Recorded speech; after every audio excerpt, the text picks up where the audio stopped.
Long-time listener, first-time caller. Long-time listener, first-time caller. Long-time listener, first-time caller. First-time Caller. First-time caller. After downloading the free Discord app, use the invite link in the description or scan this QR code with your phone to be taken to the Beyond Wednesdays Discord server. First-time listener, long-time caller. There you will see the Modern Comic Mayhem category on the left with the call-in waiting room.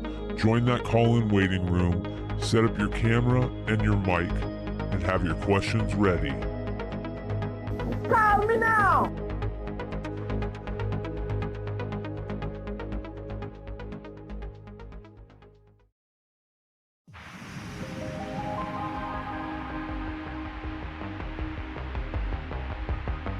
The following program deals with a controversial Subject. The theories expressed are not the only possible interpretation. The viewer is invited to make a judgment based on all available information.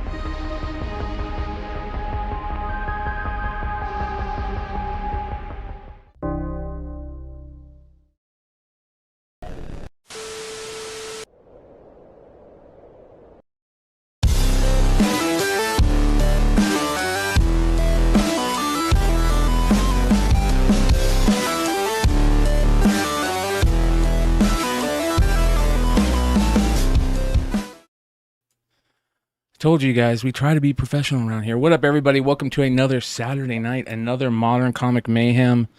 Continuing to play around with the sound, as you guys can see, but I think we're figuring it out.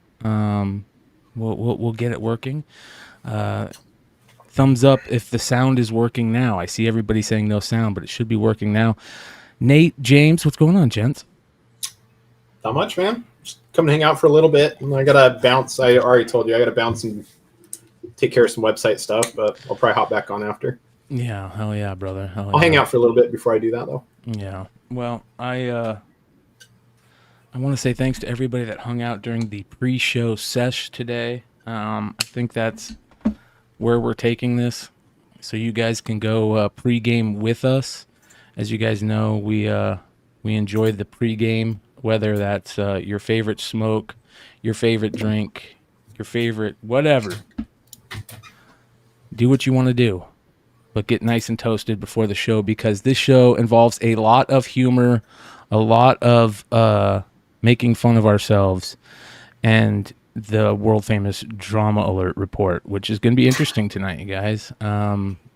We'll see where the show takes us. We have some big news to talk about, though. How many people went and saw Transformers Beast Wars this week? Dude, I Raise your hand. was this close. I just didn't have a chance. Yeah, I just want to see Unicron. Yeah. Well, it was a big deal, my friend. It was a big deal, and the movie wasn't that great, but there were some cool moments in it. Yeah, there were some cool moments in it, and I think that Maximus Primal, was that his name? Optimus Primal, Maximus Primal, whatever. The gorilla, the Beast version. Yeah, of Optimus. Yeah. Oh, bro. That character is such a great character to me. It's always been a great character to me. My little brother was really big into Beast Wars, because Beast Wars came out right when he was like getting into his. I was gonna say, he's younger, right? Yeah. He's 5 years younger, 4 years younger. So he was big into the Beast Wars as a kid. So I have all of his old Beast Wars toys sitting right over here, like in a tub, you know. And I always thought that the Maximus Primal figure was the coolest figure in the lot. So when it came out, like with the Transformers, you know, like we went to Predacons and then the Terracons. Mm-hmm. Did basically just a couple seasons after that, is that when they kind of transferred over into the Beast Wars or those type of robots? Because I think I was probably out maybe like after the Terracons. Yeah, well, I remember, wasn't there a cartoon that they did for Beast Wars that was like very like early cartoon or computer graphics-esque, but it looked really bad? I remember because I saw that and I was like, yeah, it's because, you know, you take the original art, like, or the art watching when you're used to watching More Than Meets the Eye, and then you go to that and like, nah, man, I'm out. Yeah. Well, it was the show. The movie was decent. All right. It was what it, you know, it's a Transformers movies. Transformers movies aren't really that great anymore for some reason. But I'm going to spoil some shit for y'all. So if y'all don't want to get spoiled, don't hang out for a little bit. Earmuffs. All right. So basically, movie goes on. We're not going to give away the whole movie, but we are. I'm going to spill the beans on the end credit scene, and I think most of you guys know where this is going. So like, don't cry and complain about me spoiling something. We've been talking about it for months. So I mean, it's Alpha Trion making the Stunnicons and the Aerobots. Yeah. Yeah, that'd be fucking awesome. So at the end of the movie, main character goes into this mysterious place. He's talking to this mysterious guy, and the mysterious guy's like, we know everything that's been going on. We know about the Transformers and the Beast formers. And and you see this like big garage door open behind him, right? And it shows all this badass shit. And he's like, we're interested, you know, and he hands him like this fucking card, and on the card it says G.I. Joe. So, pretty fucking cool, right? Pretty cool. Yeah. Really fucking cool. Well, you guys want to see something really fucking cool? Hit it. Oh, yeah, because it came out this Wednesday, right? Nope, it hasn't come out. This leaked, dude. It leaked on Twitter. Oh. The Energon universe starts here. Discover Robert Kirkman and Skybound's all-new Transformers and G.I. Joe shared universe today. Because did they just release that IDW and Kirkman or Skybound just got the license, and they were going to put this in Void Rivals and make it one universe, and then it just got leaked. Yeah, titles? All that information got leaked, and this is the 1 in 100 variant right here, you guys. Oh, 1 in 100 variant has the Transformers and the Joes on the cover. That's pretty fucking awesome, dude. I had to geek out over this. This is a moment that long time coming for this G.I. Joe fan right here. I said when IDW lost the Joe universe and Marvel lost the Joe universe and all that shit, you know what I mean? Yep. You know, every time you lost it left from Marvel, then it went to Image, and it was at Image. It was actually good. I love the Josh Blaylock and Tim Seeley G.I. Joe stuff. Devil's Due. Great. That was what brought me right back into comics in a big way, and it was a lot of fun. It went stayed at Devil Due and Image for a while, right? And then I like Devil's Due when they did the Red Shadows, because I want to say like around 42, 43 when they killed Lady J. I mean, that was a big thing. Yeah. They did a really good job with that series. And they had great artists. Josh Blaylock. I'm a big fan of his just because of that series. That World War III line they did, I thought it was one of the best storylines I'd read for G.I. Joe, maybe ever. It was great. Yeah. But, you know, when IDW lost said IPs, what was the thing that, like, we were all saying? We were all saying we just wanted to go somewhere where they're going to treat it like a real, it could be a real good story for adults. All of the adults right now grew up playing with these toys, you know, like we want Tarantino G.I. Joe. That's what we want. You know what I mean? Throw in a little bit of humor in there, a little bit of fan, throwback to the fans, but some Tarantino G.I. Joe is what we're looking for. And in my opinion, one of the closest people to doing that I think that could do it in a way where he actually loves the product, the IP, and you could tell he's like really one of us. He's a major boy on this stuff, I imagine, you know, and Kirkman could like kill it. So, Transformers 1. I mean, it's almost the same thing you've been asking for the movies, because, you know, the way the movies have gone, like, it sounds so easy, but like if you watch Bumblebee, the very, you know, what's it, like the first 10 minutes, that's the best part. Like, that's the stuff like everyone wants to see. The war, you know, what's the battles going on Cybertron? You see Soundwave. Sorry, that's not the 1 in 100. This is not the 1 in 100. I thought this was the 1 in 100. The 1 in 100. What is the the 1 in 100, hold on, also leaked. Somebody's selling it. Here's something that happens, and James has been keeping his mouth shut. Very smart over there, because guess what, you guys? There is something that happens when retailers do said books, right? They can't they get show quiet. Yeah, they got to be quiet until said period of time, right?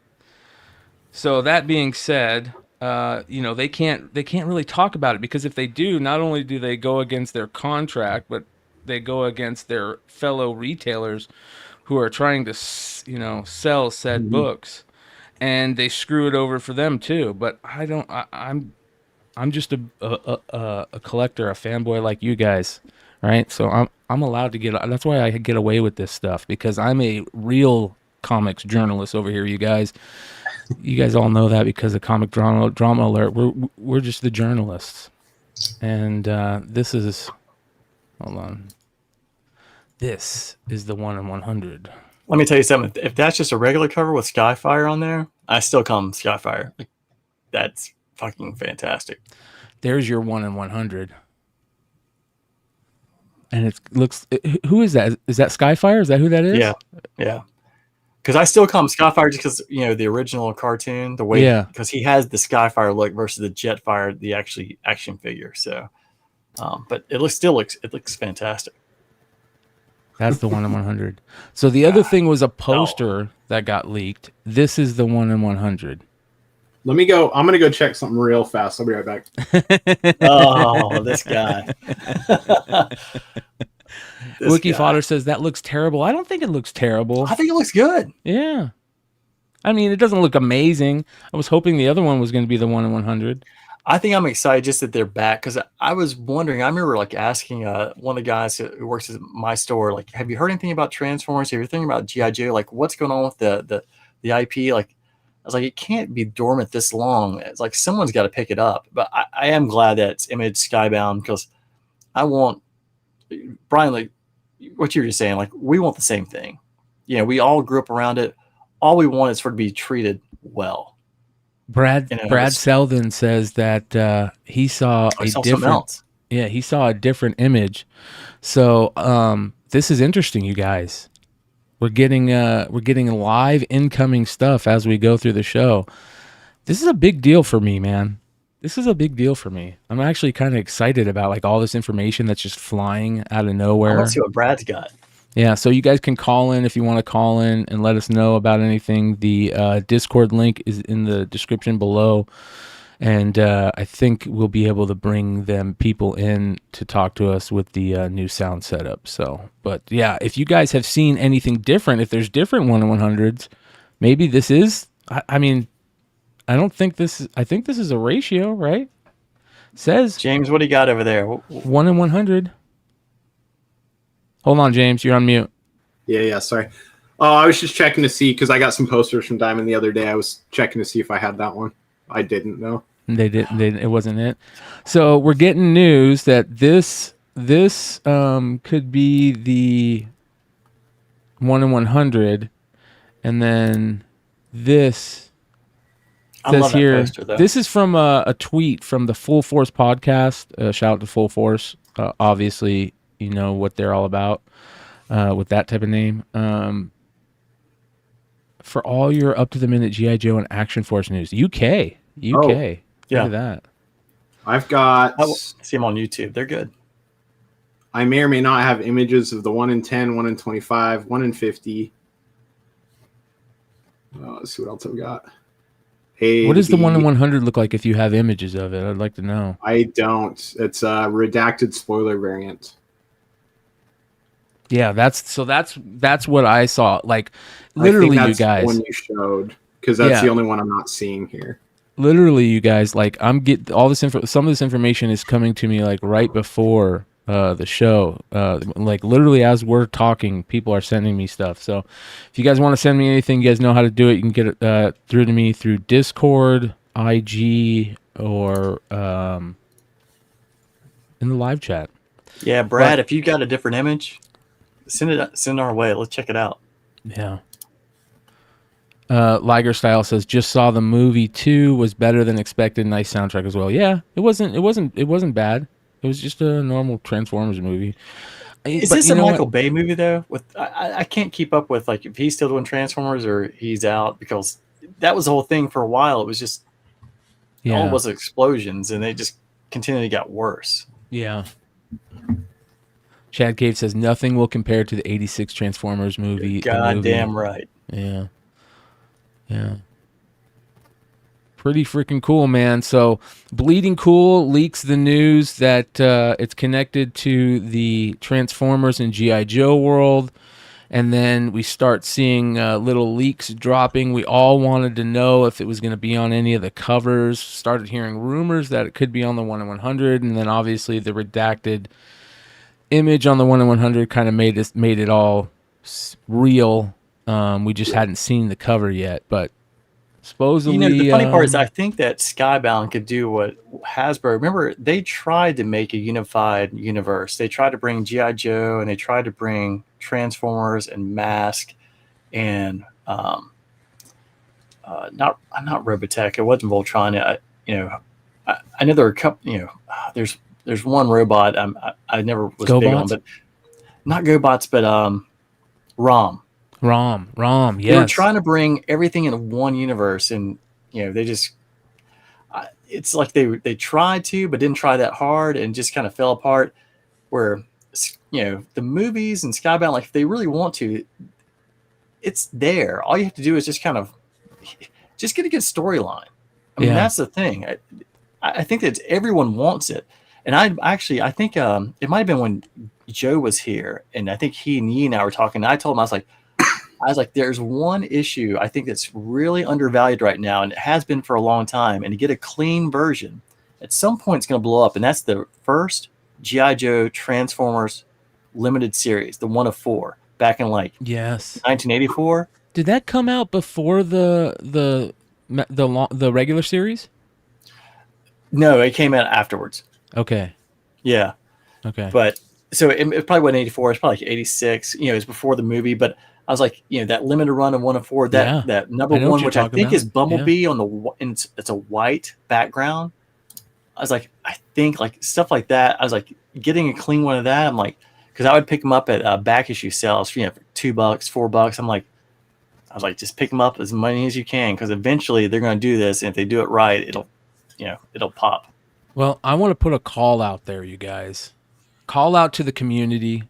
Call out to all the retailers, brick and mortar shop owners that do exclusives, online retailers that do exclusives, podcasts, and influencers that have exclusives made. I want to put a call out to that community. We are a community, ladies and gentlemen. Don't fuck this up. Don't have stupid homage covers. If you're going to do an homage cover, do it correct. Have it be different but the same but different. Don't choose the same old bullshit. Like, be smart about this. Don't fuck this up. If you create 10,000 stupid exclusive I don't want to say variants, ASM 300 of like Jetfire trying to be like Spider-Man. No, I don't want to see action figure variants. Let's do action figure variants maybe a little different. Like maybe change up the price tag every once in a while. Throw like a KB Toys price tag on there. Oh, KB, yeah, wow. Yeah, throw like a Gemco on there. Do this right. Change it up a little bit. Don't ruin this. You're gonna fuck it up for all of us. All right. That's why you need Hive and you need Wanted Comics. That's why Big Clutch. You start going down the list. Get the right people doing it. Especially, I'm thinking like with Ant and Bird Laura, City. with the 80s, with Bird City, because the 80s, the way they did the video games. Okay, let's think about it right here. Let's give a little cornbread out, right, Nate? I think we're two pretty big Transformers G.I. Joe children of the 80s. let's figure out at least one really good, along with the chat, one really good. If you're gonna fucking do a homage variant, let's figure out one really good way or one different way. And yeah, we're gonna get foil everything. We're gonna get foil everything. If I was gonna do anything with a homage, if I was gonna do anything, I would do like Transformers with like the G.I. Joe action figure background, like Megatron with the explosion having the action figure, and then I would do like G.I. Joe with the Transformers background. I got with, like, one the for cars you and stuff like that. You know they're gonna do action figure variants. You remember Transformers, like some of the Transformers in the boxes, and they had like the cellophane, the cellophane. Yeah, show a box. Yeah. Which figure you want? Name one. Isn't there any ones that have like a little cellophane window and then you see the Transformer in the background, right? So you know how they had that little cellophane window, like you know how Bird City did its thing, like maybe do something with like a cellophane window. I don't know, I don't want to see the same old bullshit, and people are gonna ruin it. That's the way it is.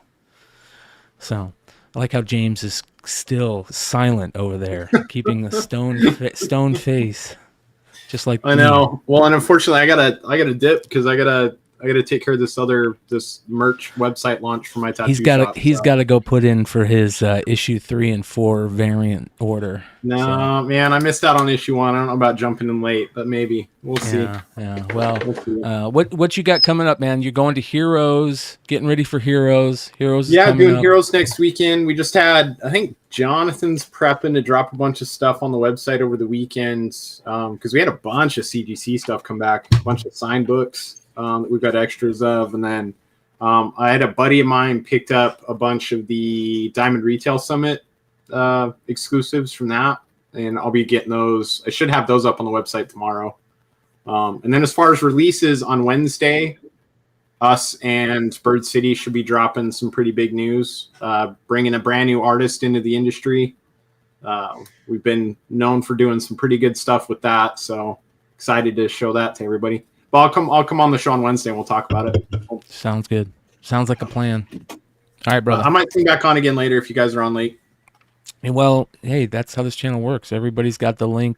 The link is in the chat, and anybody's allowed to join. So we'll see you later, brother. All right. Later. All right, what goodie you got there, Nate? Okay, I got 2. So I got one. If you want to look at one of the original Transformers, like I love the Blue Streak box. Thought it was always great. He never looked like this, but this would have been, when you get the pamphlet, he looked like this. Yeah. But I think since we were looking at Skyfire, I brought Jetfire out. Oh, yeah, bro. Yeah. Oh, wow, dude. I remember that so distinctly, bro. When I was probably 7 years old. When did that come out? 86, 87? It was a second series. So I'm going to say 85. Okay, so I had to be about six years old, and my neighbor down the street, who was my best friend at the time, got this. And Christmas morning after Christmas, we go and show our friends what we got, and he showed me this, and it was the coolest thing in the world, bro. At the time, dude, I remember getting this in Shockwave at Christmas, and I don't think I realized I'm still just stunned. Like, they looked fantastic. And, the background was still the same because they hadn't switched them.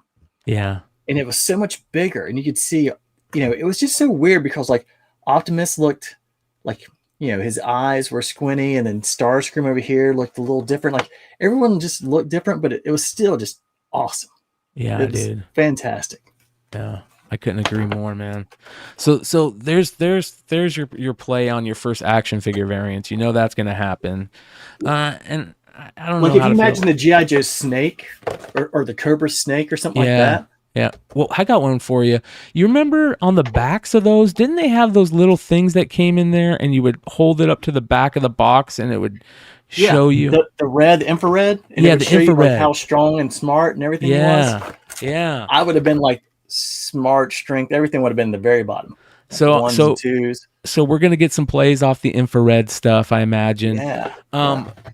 Instead of the action figure variants on these, you guys, for this, would you rather just have the old school like G.I. Joe card art, right? For a lot of these figures, the card art never came out on a comic, and I always thought the card art was really good. I mean, what if you did the Transformers? Megatron, like the Seekers. Yes, in the G.I. Joe Starscream, style. Thundercracker, Skywarp, all that. Yeah. Man, how cool would that be? That would be cool. That'd be cool. That's a good idea. I mean, there's got to be some good ideas out there that we're not even obviously thinking of for all the retailer variant people, because I'm serious, you guys. I don't want you to fuck this up. I don't want to hate G.I. Joes and Transformer comics. I want to love them. I'm not a big exclusive guy, but I like one for us, one for like that somehow or another we get Hive or Drew or Ant and Laura and like that.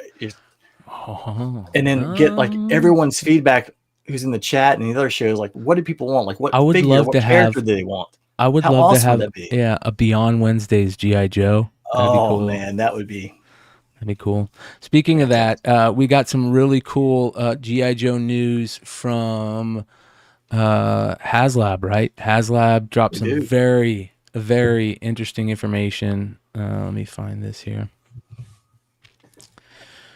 All right, slides. Weed Richard 420. I am a Transformer. I'm like the worst version of Wheelie. I wish I was like strong enough to be a dino by it, but I may be a Constructicon, but I'd be a scavenger. Let's see if this works. This might work, ladies and gentlemen. We might have figured it out on the fly. Shout out to the one, the only StreamYard for making an amazing product. All right, let's see if this works. Boom, look at that. Haslab is dropping the heat right now. If you guys don't know, Haslab is like the place where all of the adults who grew up in the 80s that have a little bit extra money go and waste their money. That's basically Haslab. That's for all the 35 it's plus basically kids. All this stuff back here. If you ever look and see like the Galactus or the Sentinel, or I don't know if you can tell the Sail Barge, they're all Haslab projects. Yeah, and it's kind of like what it is what they do for the Star Wars shit, right? Like you said. Yeah, it's funny. I was talking to someone the other day, and I think the one part where if you look at the Haslabs that have come out, the G.I. Joe Haslabs, they kill it every time. They do really, really well. And the Transformer Haslabs have done really well. Yes. And I think it's honestly one of those things where Hasbro owns the IP versus if you look at the Marvel, when the Ghost Rider piece just tanked. If you look at the Star Wars stuff or the Rancor, it actually made it, but it was after midnight. But it struggled and they had a lot of tears. It would never would have hit it. And then they had the Reva lightsabers. I think there's just too much intervention from like the Disney world that just causes it. It should be about the toy or the idea or the project like we never could have gotten. And they did that with the Sail Barge. And then you start probably letting Disney and like nobody wants a Reva lightsaber. And it's not because it's Reva. They like the Inquisitor piece, but no one wants to pay $300 for it when I can go get a regular lightsaber at Walmart or somewhere else for a lot less. Or you can go to a Comic Con and get one that's really badass, made by somebody that's part of their business is selling those. And you can actually, as they show, you can actually fight each other with them as they show every Comic Con. And it drives me crazy because I always feel like I'm going to get hit by a lightsaber out of nowhere. Take a lightsaber. Buddy, I about to say, if someone saw like you or Leg or Ninth or somebody walking by, I'm pretty sure they wouldn't be hitting you with a lightsaber. If they did, it'd probably hit your back of your legs. You guys are. Speaking of that, don't try to hit me with a fucking lightsaber when you see me at a con. Don't even try. I don't want to hear that shit. So yeah. Get it. So they're dropping the Operation Dragonfly. This is some news that has come out. Got your old school Dragonfly with Wild Bill. What's the thing on the far right? Is that like a? It's a stand. That's badass. It's a stand. The Dragonfly goes on it, and they came out with one with the Sky Striker. It was part of the project. The Mandalorian for the Razor Crest. It was one of the tiers for the unlocks, and I think when the Razor Crest was the first time they'd actually had one of the stands. You didn't really think much about it, but actually it was just fantastic, especially when you're trying, some of the stuff gets really big and you're trying to display it. Those stands are incredible because I've got like in one room down the hall, I've got the Sky Striker on one end and I've got the Razor Crest on the other, and they both have stands. So, and this is actually almost like 2.5 feet long. So if you're trying to show it either taking off or kind of going down into like action, it's key that you have that. So it's nice that it's actually included in the base set as opposed to being a tier. Here's the Haslab. What was it? A vintage collection that they did? So they're doing the classified. So they did that, the Sky Striker, like the vintage piece that we're all used to, like the same style, same size that we had as we were kids, but they just cleaned up the Sky Striker. They did the classified Hiss last fall, and actually it gets released this fall. Yeah. So the plan is that you got to have something that attacks the Hiss. I thought, that's where people knew there was a Haslab coming. They didn't know if it was going to be, and they did. Hasbro did a really good job. They actually released like little snippets of like Cobra Commander and Destro and communications that they were leaking in Storm Shadow going into Joe headquarters, finding out information. And you didn't know if it was going to be like the Mauler or a G.I. Joe tank, but a lot of people thought it might be the Dragonfly, and it looks great. I think they, it's fantastic. I think the price is very fair too, because it's $275 or $279, whatever it is. So the Hiss was $300, but the Hiss was if they unlocked it in the first week, you got an additional figure. And then it started at 8,000. This one was you backed at 10, and it basically took one day, and it was backed. They had right around 10,000, 24 or 25 hours into it. Wow. So have they announced? Oh, this was already backed, you said? So so it just came out then last week. Holy cow, it's dude. Backed right now. Bro, not only they're almost at the first tier where you get the Ripcord is the first figure, the first unlock, and it's Night Force Ripcord. Look at this. The LED lights. Oh my god, dude. Looks awesome. There's Wild Bill. I think Wild Bill looks great. And I do think, and I a lot of people have said this, so I'm not saying anything that's unique, but I like how they're keeping the paint job original to what you had as a kid as a Dragonfly. And if you follow like the way that Hasbro does stuff with the classified line, they'll come out with this one, and they had like Tiger Force, stuff like that. It would make sense that they'll come out with the one that looked like remember how like when you're growing up, Wild Bill did not look like this if you watch the cartoon. No. He had much brighter colors. Yep. And so you could see him, the Hasbro re-releasing Wild Bill in those colors from, I think it was Sumbo at the time. Yep. Yeah. On like the regular one. So, and there's the Ripcord. Yeah. Night Force Ripcord. That's badass. And it makes sense that if they do the Night Force here, when they release him in the mainstream for like Walmart, Target releases, it's actually, I was just pulled out earlier. It's the classic look, like the camouflage. Yeah. Turn that to the side a little bit to get less glare off of it. There you go. Look at that. That's so badass. That's just awesome. So, yeah, this is good stuff, man. So, Brian, they got 2 more unlocks. So, basically, they're at Ripcord right now. And you get to 16 and 19. You got 2 more figures you're going to unlock. Do we have any rumors on those figures? Well, I was going to ask you, like, who would you want? Well, I know, like, I'm a huge Airborne guy. Like, Airborne has got to be one of the figures. Has to be. Yeah. Okay, so there are some figures that they announced that I think are rumored that I don't want to say, that we'll get into a little bit later.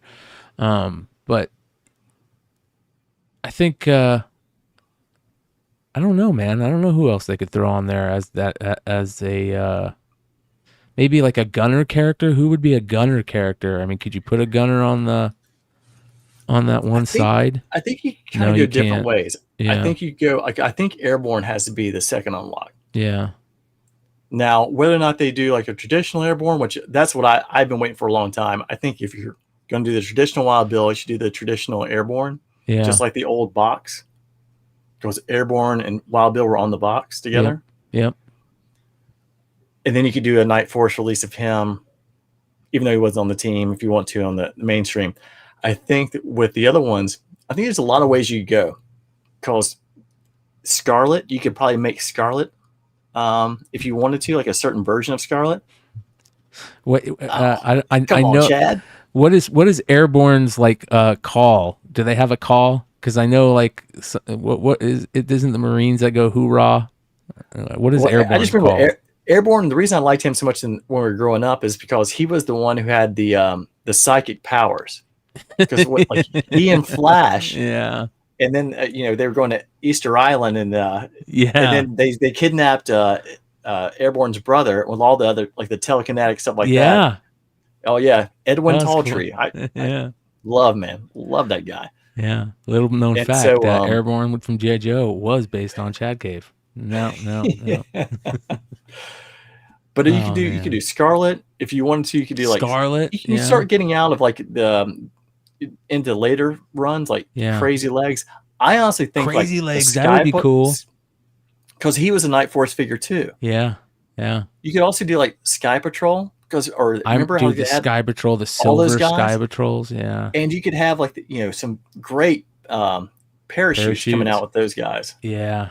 I remember dude. I had all those Skyborne figures, man. Remember how big the cardboard was? Yeah. Those were so cool, dude. They were awesome. So cool. Yeah, this looks good, man. Nice ripcord figure right there. Yeah. That's for sure, dude. And if you look at that mask, like the first thing I think of is Ace. Yes. Yeah. Like to me, they've got the mold basically to make Ace.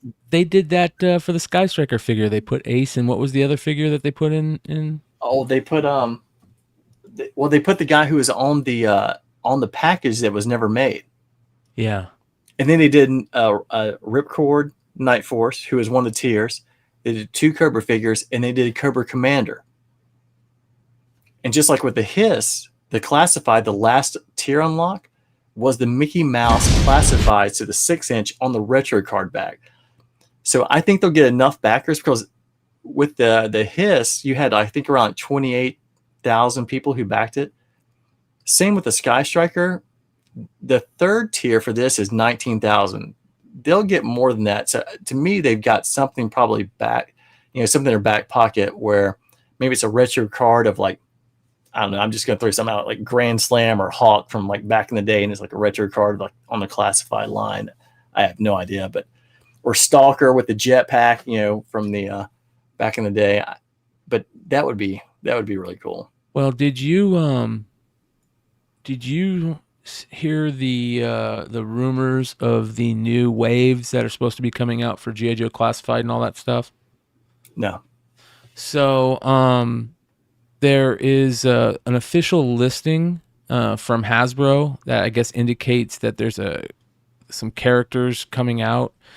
But the Full Force YouTube channel did a big, huge post on this also. They're the ones, you guys, that I got that, their Twitter feed is where I got that poster from. But they're a really good YouTube channel for G.I. Joe fans. And they did a video on it. But basically, we're getting a bunch of new figures, and there's going to be a bunch of new con figures coming out, which is very interesting. Here we go. Let me go and show you. Check this out. So, yeah. So here is rumored next G.I. Joe Classified full wave of 5. You're going to get Grunt, Firefly, Lowlight, Crimson Cobra, Viper. You know what that means, right? That means one of the coolest characters, in my opinion. But I don't like the Vipers that much. It would be cool if the bandana was red though instead of blue. But I talk about the fuchsia and the red crimson team set all the time that came out at San Diego. Yeah, the convention. Yep. And that set had the red Vipers, the red Cobra twins or Crimson twins, and the red Baroness. Right, and those figures were my favorite figures, man. I remember and then they had some air figures that they called fuchsia because they were the contrast or the hue was a little off in them for the Vipers. And the Vipers for me are like my top 5 favorite G.I. Joe figures, right? So I collect all the different color waves. I've got the one that had the Sonic backpack that you would press the buttons on and it would say stuff, and it's got a really cool color wave. I've got the one that came in the reissue of the Bubble. What do they call that thing? The Trouble Bubble? Trouble Bubble, which they are re-releasing. Heads up on that one. Awesome. So, yeah, these are all new G.I. Joe figures that are coming out, which is pretty cool. So yeah, there we go. The red one there. Then you've got, of course, this one is Shadow Tracker, right? Shadow Tracker. Remember Shadow Tracker? Every time I see this one, I think of like the movie Predator. Yeah, exactly. Yeah. Shadow Tracker, cool character. Okay, so back to wave, the first full wave. So you're going to get Grunt, Firefly, Lowlight, Crimson Cobra Viper, the red Cobra Viper, and Tunnel Rat, which is cool. Are the classified 6-inch? How tall are they exactly? Do you know? Let me see. Yeah, I mean, they're, I'll compare them here. How about this? So you can see the original and then the 6-inch. So, okay. I mean, there's... Dude, that Alley Viper looks so good. It does. They're good size. Okay. All right. So Tunnel Rat's going to be very cool. Tunnel Rat's going to have some killer accessories, dude. So let me just tell you this, Brian. So here's the Hasbro 6-inch Super 7. Kind of give you an idea. Like Super 7s is more closer. They actually stay more aligned to the cartoon. Oh, that's badass. Yeah. And they come with a lot of different things. Now, they're more expensive. They're probably twice the price than the classified. But they're the same size. But if you want more of the cartoon figure, Super 7's the way to go. Classifieds look good. It just depends on kind of what you want. Yeah. But like I saw this. I'm like, oh my God, it looks great. Yeah. I agree. Where's Chuckles? Yeah. They haven't made Chuckles yet. He's got to be coming on the way. Speaking of Chuckles, he says, where's Chuckles at? Chuckles is one of the characters that's going to be a San Diego Comic-Con 2023 exclusive. Damn. So, there you go on that one. Hold on here. Do you remember the IDW run, the Hearts and Minds, and the one with Chuckles? Yes, I love that run, dude. And we killed Jinx. Yep. Yeah, that was what got me back into the comics. I remember I bought them when they started picking back up like 156, and the story really wasn't that good. It actually never improved all the way to 300. But I remember that, and I remember that clearly. It was nuts. It was a great story. Yeah, but Chuckles is coming, so that's San Diego, and I agree with you. Great story, man. I love that IDW, or I mean Devil's Due stuff, man. The Image Devil's Due was really good. Yeah. Okay, so Chuckle is coming as a San Diego Comic-Con exclusive. Let me get back to that. You might get a second possible wave of 5 coming out with Buzzer, Ripper, Hawk, Helix, and then an extra figure that they don't really know about. You're going to get deluxe sizes of the Steel Core, a Steel Core 2-pack. So that's interesting. I don't know what that's going to be. You're going to get a Snow Serpent deluxe size. You're going to get the Chuckles San Diego Comic-Con exclusive. You're going to get Walmart Collectors Con. It's supposed to be the same weekend as San Diego 2023. Guess what, brother? Didn't realize they had a Walmart. Night Force Shockwave. Oh, there's your one right there. Yeah. Everyone's going to want that. We're getting a Night Force Shockwave and Shadow Tracker 2-pack. Not 2-pack. 2-pack. Just like the 2-pack you had when they had the original Night Force. Yeah. Yep. Amazon Collector Con is in the same. All three of these are in the same weekend as San Diego. So you got San Diego, the Walmart Collectors Con, and the Amazon Collectors Con. And at the Amazon Collector Con, you're going to get a Arctic Ninja nunchuck. That's interesting. Never, who knows what that is? But check this out, bro. This is super cool. Target's going to have a collector event. You're going to get a Tiger Force Flint, a Python Patrol Ninja, a Python Patrol Televiper with Trouble Bubble. That's badass, dude. And then PulseCon, you're going to get a Crimson Strike Team with Crimson Baroness and the Crimson Twins. God. Yeah, bro. Right? I mean, that's super freaking awesome, dude. G.I. Joe news just destroying everything right now for me. This is like I'm like what do they say, a kid in a candy store. Here's your fire. Yeah, you might be a kid in a cannabis store. Yeah, a kid in a cannabis store. Yeah, exactly. Here's your Firefly. The first one I thought was okay, but this one looks awesome. These are digital renders, by the way. Yeah, so the Grunt, Steel Brigade. Yeah, Steel Brigade. That's pretty cool. There's your Crimson Twin. You got the Low Light. Man, Low Light was such a cool character in the cartoon. I thought he was the coolest fucking character in the movies and the cartoons. There's your Shadow Tracker. Crazy looking character. I love the green face mask. It's such a cool character. And then there's your classified. The guy and the gal, Steel Brigade. Yeah, Steel Brigade. Here's some digital renderings of Tunnel Rat. Man, he needs way more cooler exclusive accessories than that. You gotta have Big Lob if you're doing Tunnel Rat. Oh, that'd be cool. Yeah, I love Big Lob. He was, I remember getting the con exclusive of Big Lob literally it must have been like 15 years ago, just because I was like, I just remember loving the movie, and you had to have Big Lob and Tunnel Rat together. Yeah, look at the Arctic Bat. Yeah, here's your Arctic Bat. That's badass. I don't like this one as much as I like it with the regular white face. I love that chainsaw. I don't know what it is, but that fucking chainsaw just looks badass. I might, dude, I don't want to get into collecting a new fucking. Yeah, well, welcome to my world. Yeah. That's cool, the different chest plates.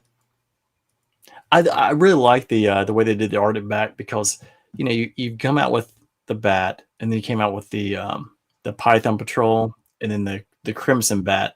At least this one they gave you different head options, different. I mean, they really make it like it doesn't have to look like the bat at all, because you have the different face, the chainsaw, the plate. I mean, yeah. By the way, you guys, the news. I'm sure we're gonna continue to get more and more news as the weeks go by on all the crazy Void Rival stuff.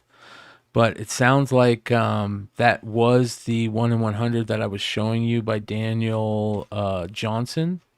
As far as I can tell on everything that I'm looking at, 1 in 100 copy incentive by Daniel Warren Johnson. So, but it says here, Skybound will not reveal the cover art until the release of Void Rivals #1 on June 14th. Oops.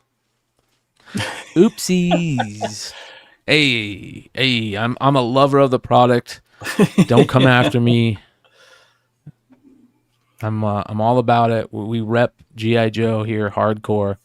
Cover Lover says, McClay, if you enjoyed the cartoons, the comics are beyond exceptional. The first 10 issues are a bit slower, but oh yeah, I've read all the Marvel comics. I read all the Marvel comics as a kid. I read all the Devil's Due and Image stuff as a kid, or not as a kid, as an adult. I remember geeking out because I was at, what con was it? It was a con, and I'm standing there at a table, and I look over, and Josh Blaylock is going through comics next to me. I'm like, holy shit. So yeah, I'm a big fan of all the comic stuff. I didn't read a lot of the IDW stuff, so the newer IDW stuff. I love Larry Hama as a kid. I just don't think Larry should be continuing to write G.I. Joe. I'm not saying that I think what he writes is bad, but I want Robert Kirkman to write G.I. Joe. So I think the problem is that if you read G.I. Joe when we were kids, when it came out, Dr. Venom, G.I. Joe, Cobra, the Brave Wave Scanner, Snake Eyes, then where you pick, if you drop it off at number 7, number 8, you can really pick it up in like 292, and it's really the same thing. They're still using the Brave Wave Scanner on Snake Eyes. It just wasn't original at all. Like the story just, I mean, honestly, like it just sucked. I picked up every issue and I was like, God, this is brutal. It's not as bad as like JRJR's art on Spider-Man, but it's pretty fucking close. Oh, bro, what are these? They just released those. Here's your Trouble Bubble. You're getting that one Trouble of these Bubble with is the awesome. Trouble Bubble looks great, and you're getting one of the Trouble Bubbles. Oh, dude, look at the packaging for this. That's badass. Oh, they're going back to what people are used to, like what we're talking about with the plastic. They're going back to that. So, I don't remember the Crimson Guards having swords. They didn't. Yeah. They made those just for the classified. Tiger Force Dusty, that's badass. First G.I. Joe I ever got was Dusty. I love Dusty and Footloose. That's it series, series 4 with Airtight and Barbecue and Bazooka. I love Alpine. Bazooka is out. I'm waiting for Alpine. Yeah. The Trouble Bubble is one of my favorite as a kid, and I picked up the reissue with the Viper repaint in it that they did for the 20th anniversary or something like that. It's such a cool little vehicle, and I love how they did the 2 different heads of the Vipers. Did you see that? And it looks just like the box from the original, like with the Televiper and the Trouble. They did a great job with this. I mean, fantastic, and the price is very fair. I would say. The backpack looks so good. Same Televiper was one of my favorite figures as a kid too. Have you seen the scrap iron? Yeah, I saw the scrap iron. Oh man, the scrap irons, it is fucking phenomenal. Look how good that is, man. That is awesome. Great toys. Too bad I just love the 3 3/4 too much, or I would already be, when I was a kid, like if you go back to what that bomb or whatever it was that came with the Trouble Bomb, I was like, what the hell is this thing? Yeah. I could never figure out what the hell I'm supposed to do with it. Oh my God, dude. That's fun shit, man. That's good stuff. So we'll see how it all plays out. That's all the G.I. Joe goodies this week. Let's go take a look at our boy Lefteros on IG for some FOC goodies. By the way, check this out. Nate, you're gonna like this. Hood's gonna like this. It's about G.I. Joe because Chad is he wants more. He said we haven't covered enough G.I. Joe in this tonight. The Kurt's Card Care. We've talked about Kurt's Card Care before on the channel. He is basically like a comic book presser, but for sports cards, and he sells this little kit with chamois to wipe off fingerprints and little corner fixers, to fix corners, and he's got this like polish, and he's got this great YouTube channel where he shows like how to fix issues and cards. He just fixed a 1933 Babe Ruth with this horrible crease in it. Took this horrible crease out by using a little bit of moisture, basically doing the same thing that comic book pressers are doing, without doing things that are considered restoration or trimming, that type of stuff. And we're gonna keep talking because Chad's about to punch himself in the dick. So but anyways, I hit up Kurt from Kurt's Card Care, and I told him we'd love to have him on the channel, come on, and I'd love to get a show with him and some of the card fans like you, Nate, Richie, Hood. You know what I mean? Big Leg. I want the pressers here also because I think it's very interesting to talk about those how to do those things, and I'm sure they could trade. Kurt from Kurt's Card Care probably has some ideas that could help comic book pressing and vice versa. Yeah, so he's going to come on the channel. He said he's down to come on, so we're working that out. So that'll be fun, and then we're also working out some other really, really cool things. Some very interesting stuff that might come up soon in Comic Book Drama Alert. All right, here we go. Shout out to our boy Lefteros on IG. Let's get into the FOC selections for the week of June 11th. Here are his picks. This gorgeous Night Terrors #1 neon ink cover is amazing. That needs to be a blacklight poster ASAP. Maybe you don't even need to put a blacklight on it. First full appearance of Insomnia, the new big bad, I imagine, of the Night Terrors event. So you're going to get neon ink cardstock cover by Ivan Rice or Heiss or Race. Let us know how to say it. And I'm really looking forward to see what this Night Terror stuff can do. I think it could be a lot of fun. There's some amazing art and ideas that I've seen from that stuff. So there you go. There's Night Terrors. Another Night Terrors book. This is First Blood #1. You got the first cameo of said big bad Insomnia, and great little. I love the trade dress of the Night Terrors event. Here's your Zantana Night Terrors. Great cover by Kendrick Kunkalim, new artist to me that I've never heard of, and that looks amazing. So great zombie cover. First appearance of Sleepless Queen and Rustbringer. You're going to get a lot of new characters in this run, it sounds like, huh? This is actually one of the first things from DC I've been looking forward to for a while. Yeah. I think Night Terrors. I hope it's really good. Yeah, Sleepless Queen. So Swan Songs #1. This is cover A by Martin Simmons, another great cover artist. First issue feature story by W. Maxwell Prince and Martin Simmons titled The End of the World. Sounds like a cool new Image series that we're going to keep an eye on. Love stuff like this. Shout out to Image Comics. Speaking of Image Comics, you got World Tree. The third print is coming out. Man, I'm telling you guys right now, there has been some absolute amazing World Tree covers that I've seen recently. Hold on here. I gotta shout out some peeps because this is amazing. Shout out to John Zhang and my boy Drew at Wanted Comics. Did you guys see the John Zhang Wanted Comics World Tree variant that got dropped this week? Look at that, dude. Amazing. That's the John Zhang Wanted Comics World Tree #1 pink variant cover. Got announced. It came out the 5th.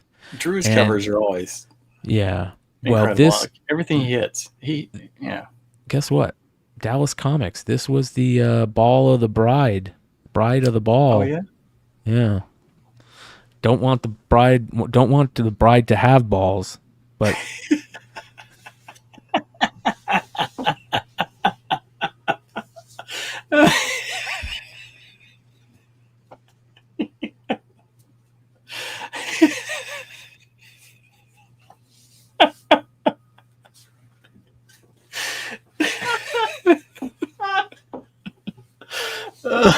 oh, there's one for the highlight reel.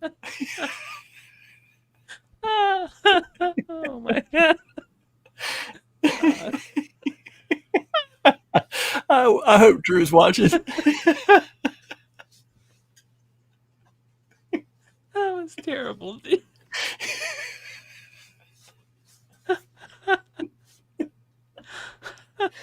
Shout out to John Jing and Wanted Comics, man. That was a great cover, and this will be a great clip. Where's the picture of Borat right now? Yeah. But yeah, this was Very nice. Yeah, this was the comic of the week, comic of the con. I heard a lot of people asking about this one. So not only that, John did a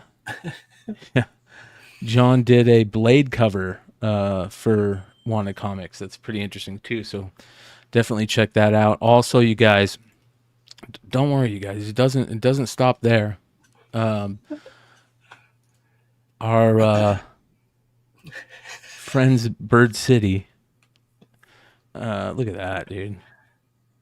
Beautiful. Second print Virgin variant for World Tree #2.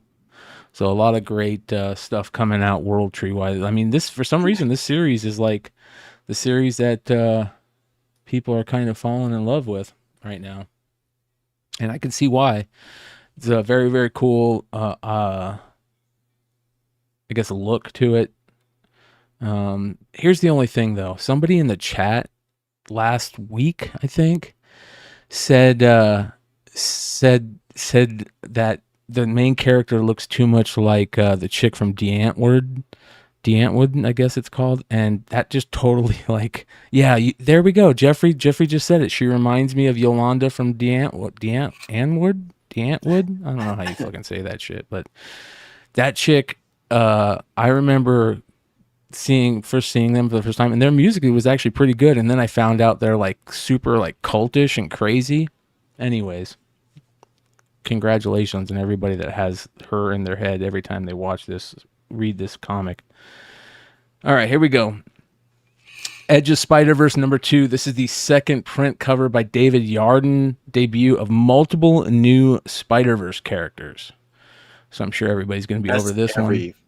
Every issue of Spider-Verse.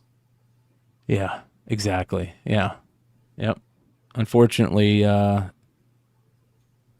what was that Spider-Verse #6 or something that everybody went crazy for? That book was selling for ridiculous amounts. It had like 10 first appearances of Spider-Verse characters in it, and everybody's going crazy for it. People go crazy for those Spider-Verse characters, man. I know. I thought the one with the with the new movie, that was it, the T-Rex spider that's in Across the Spider-Verse. I was like, oh, maybe that'll push the one where he's on the cover a little further, but I don't know. It was a good movie. It's dude. hard. It was a good movie. I really liked it. I actually took my 5-year-old and he liked it. It's just well, let's talk about that real quick. What did you think of the movie, and what did the 5-year-old think? He really he likes Gwen and he likes Miles. So those two, and this is really kind of the first time he's seen him. So we watched on Hulu. We watched the first one. And I think he likes he told me he liked the first one more, and I think it's probably more kid friendly, or just not as, it's easier probably for a little kid to kind of get into for the first one, because even the second one I was like, wow, some of the stuff kind of going on is probably Spider-Man 2099 was a little scary at some points too. Yeah. But when you start getting all the spiders in, you get the Tyrannosaurus Rex and you get the cat and stuff like that, and the horse, like he's just going nuts. You're like, oh my god, a cat who's a spider. He's just that's cool, bro. So what did you think? I thought it was good. I know probably a lot of people have covered this part, but I really, and this is where the colorblind thing comes in. If a guy like me can pick up on like the way they did Gwen with the background, it's like the pastels. It looked like the comic book. Like, I thought that was really cool. And I know some people have complained like the run time. Now I would say I had a 5-year-old with me, and he was good with the run time. And I liked the more they had with like the parents and the interaction, stuff like that, because I think it just kind of builds up how good the relationship is with the mom. Like, I like the mom, I like the dad. Like, I want to see how much they have. I will say I did not pick up on Evil Miles at the end. Really? I thought it was going to be, and I think it was probably just from having a couple 5-year-olds and you're telling them shh and stuff like that. So you're trying to kind of, maintain order a little bit. So you lose a little bit. And so when I was watching, I was like, when he took off the mask, I didn't know it was going to be Evil Miles. And I was like, oh my God. I was like, fantastic. And then it just, and it ends. I was like, holy, like, Great movie, dude. Oh man, it was really good. Nine Really good. out of 10. Animation was a 10 out of 10. Just great movie. Spider-Punk stole the film, in my opinion. I started breaking out I pulled out my 125s and my 1 in 50 of Spider-Punk. I was like, it's probably time to flip them. Yeah. Maybe. All right. Continuing on with the final little bit from Lefteros. The third print of Spider-Man number 7 is coming out, you guys. Jesus. So here you guys go. Just milk that cow a little bit longer. So Marvel. is there a 1 in 25 or 1 in 50 with this one? I don't know, man. I think that's the, I couldn't believe how much the second print went for. So I'm like, if the second print went, there's got to be even less of the third, which is, I'm not a fan of it, but I'm like, if you can make some money, hit it. And then finally, Star Wars Bounty Hunters number 36. This is a great Chichetto cover right here, where they're all looking down like that. First appearance of Prince Sizor and Cannon. Yeah, dude, that's fucking awesome. Yeah, I'm a big fan of Prince Shizor. I'm a big fan of anything out of that book, that novel, Shadows of the Empire. Bring in Dash Rendor. Yeah, dude, I want it all. That was such a great series for me. I love Shuri. Is that her name? Shuri. The his robotic female. Oh, God, I forgot. Bounty bodyguard, whatever. Yeah. She was badass, dude. So I'm looking forward to that. Great stuff. They've been teasing that in comics for a while now. They did it with the Vader stuff, right? Where they brought in the his brother or something like that, right? And I like on that cover, like Dirge is right there. I'm like, you got some. I forgot some good bounty hunters, and you got some, dude. Is this the first time that they brought back Dirge, or didn't they bring? Wasn't there talks about him coming back, or? Yeah, they've talked about putting him back. Like, I don't remember seeing him. I don't remember seeing him in comics. I remember there was rumors of him showing Dark up. Horse stuff. Yeah, other than the Dark Horse stuff. Yeah. So yeah, make sure you guys go check out Cover Price, and shout out to our boy on IG, Lefteros. Great stuff. Now let's go take a look in at our boy Billy at Economics and Comics.com. Does the FOC pre-order stuff, and we could just take a look and see if there's any really good covers that we might have missed. You got the Amazing Spider-Man 29 Disney 100 Captain Marvel variant homage with Minnie Mouse. That's interesting. That's I don't remember seeing that one. I could see that being a hot book if it's 1 in 100, because no one's over 100. Captain Amazing Marvel Spider-Man. 29. Oh, sorry. Amazing Spider-Man. That's the thing. They change it up. It'll be a lot because it's for Amazing Spider-Man 29, but they're doing Captain Marvel, just stupid. The Amazing Spider-Man 26 second print, which is interesting. The all black cover. That's a better. That's a much better cover than the other ones. Yeah. So that'll be interesting. You got your World Tree third print, of course. The Miles Spider-Man 8 homage with Hobgoblin. The Fallen Friend number 1 tie-in. Nice multiversity Harley Screws Up cover right there. The swimsuit cover. God, these damn facsimiles. Fuck. Is there gonna be a foil one of these too? Probably. Absolutely. Yeah. Web of Carnage number 1. The Philip Tan connecting variant. I like connecting variants. Spider-Man 29. I like also web variants. You actually have an artist now doing ASM. Yeah. I agree. And I like covers with this web design on the back. Frank Miller did a lot of those. George Perez did a lot of them. Liquid Kill Bill homage there. My Greatest Adventure number 80 facsimile. Yuck. Ooh, Night Terrors Ravager number 1 Masafara variant. That is really cool. That's gonna be foil, guaranteed. The Joker cover is pretty cool by Matina. You got a Robin Red. Ooh, that's interesting. The other Matina is even better. Yeah. The one that was right beside it, it's better. This is one I like. The Deadman. Oh, yeah. Look how good this looks, dude. Deadman. You would hope that Deadman has a big role in this whole series. That looks so good. It's awesome. He is going to have a big role in it. Major role. Yeah. Yeah, that's why I'm looking forward to it, man. Days of Future Past, Rob Liefeld homage variant. What the hell? Great. What are we doing? Here's your guy, and then you got a Sean Galloway. Oh, so this is what they're doing now. They're doing the facsimile editions and letting variants be made of those for retailers, I imagine. That's what they're doing. Like, it's better than just putting out a reprint of the foil, in my opinion. I'm cool with that. Web of Carnage. These are the cool Jerry Ordway covers that he's doing, which homage like the limited Return series. of the Jedi, the 1 through 4.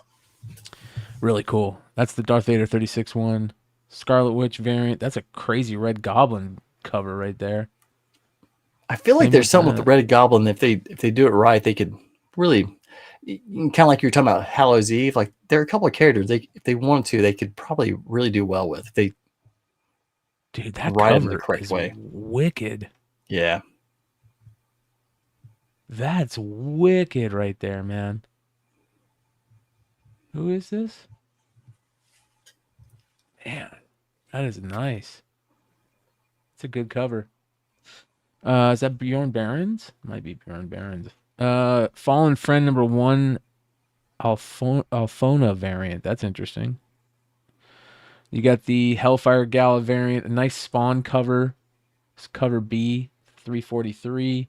There's a Stevens cover A for 343. The Frizen cover for Sirens of the City number 1. That's cool. Grimm, I like that Grimm cover. FOC Reveal variant. Ooh, that might be interesting. That might be very interesting right there. All right, let's move on. I'm not going by alphabetical. I'm just going. I forgot to hit alphabetical. Frank Frazetta Death Dealer cover. I love that. Beautiful. Look at this. That is amazing. That is sweet. Love that.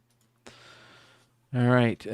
You've got the Wildcats Pantalena cardstock variant. That's a beautiful Zatanna cover. Holy shit.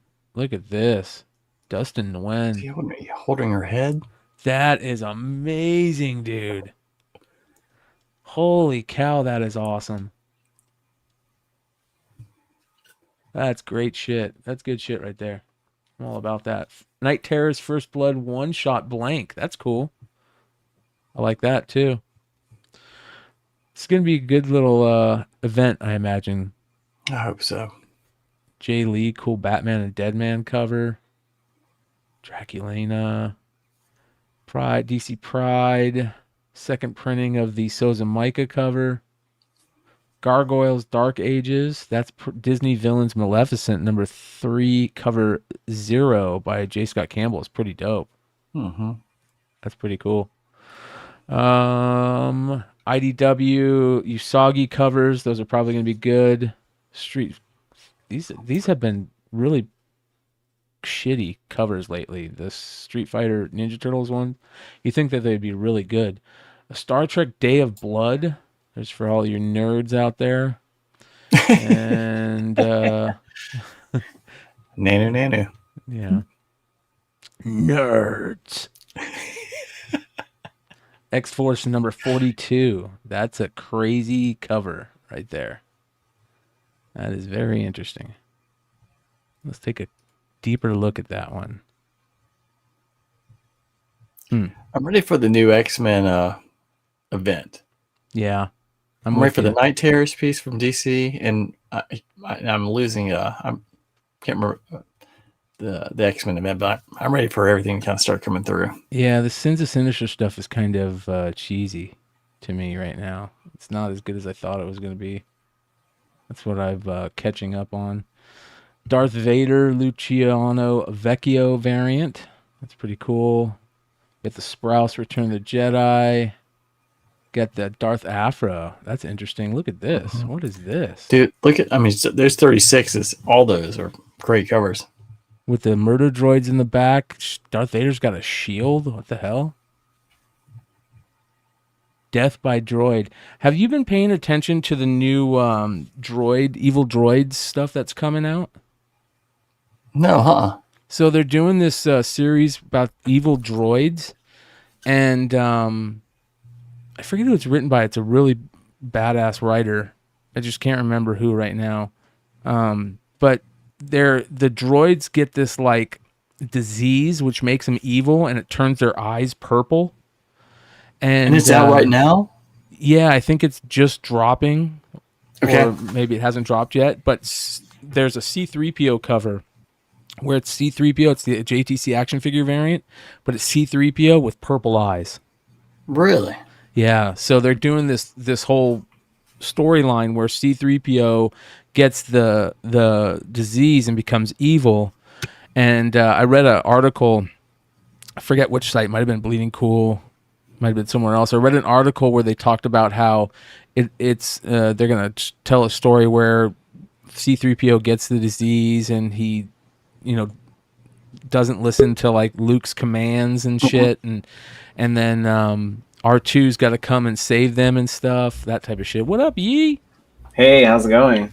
How's the con? Speaking about the evil droids, wasn't there a Bad Batch episode about that? Yeah, there was. There just happens to be about that. Yeah. I think Yi may be one of the evil droids.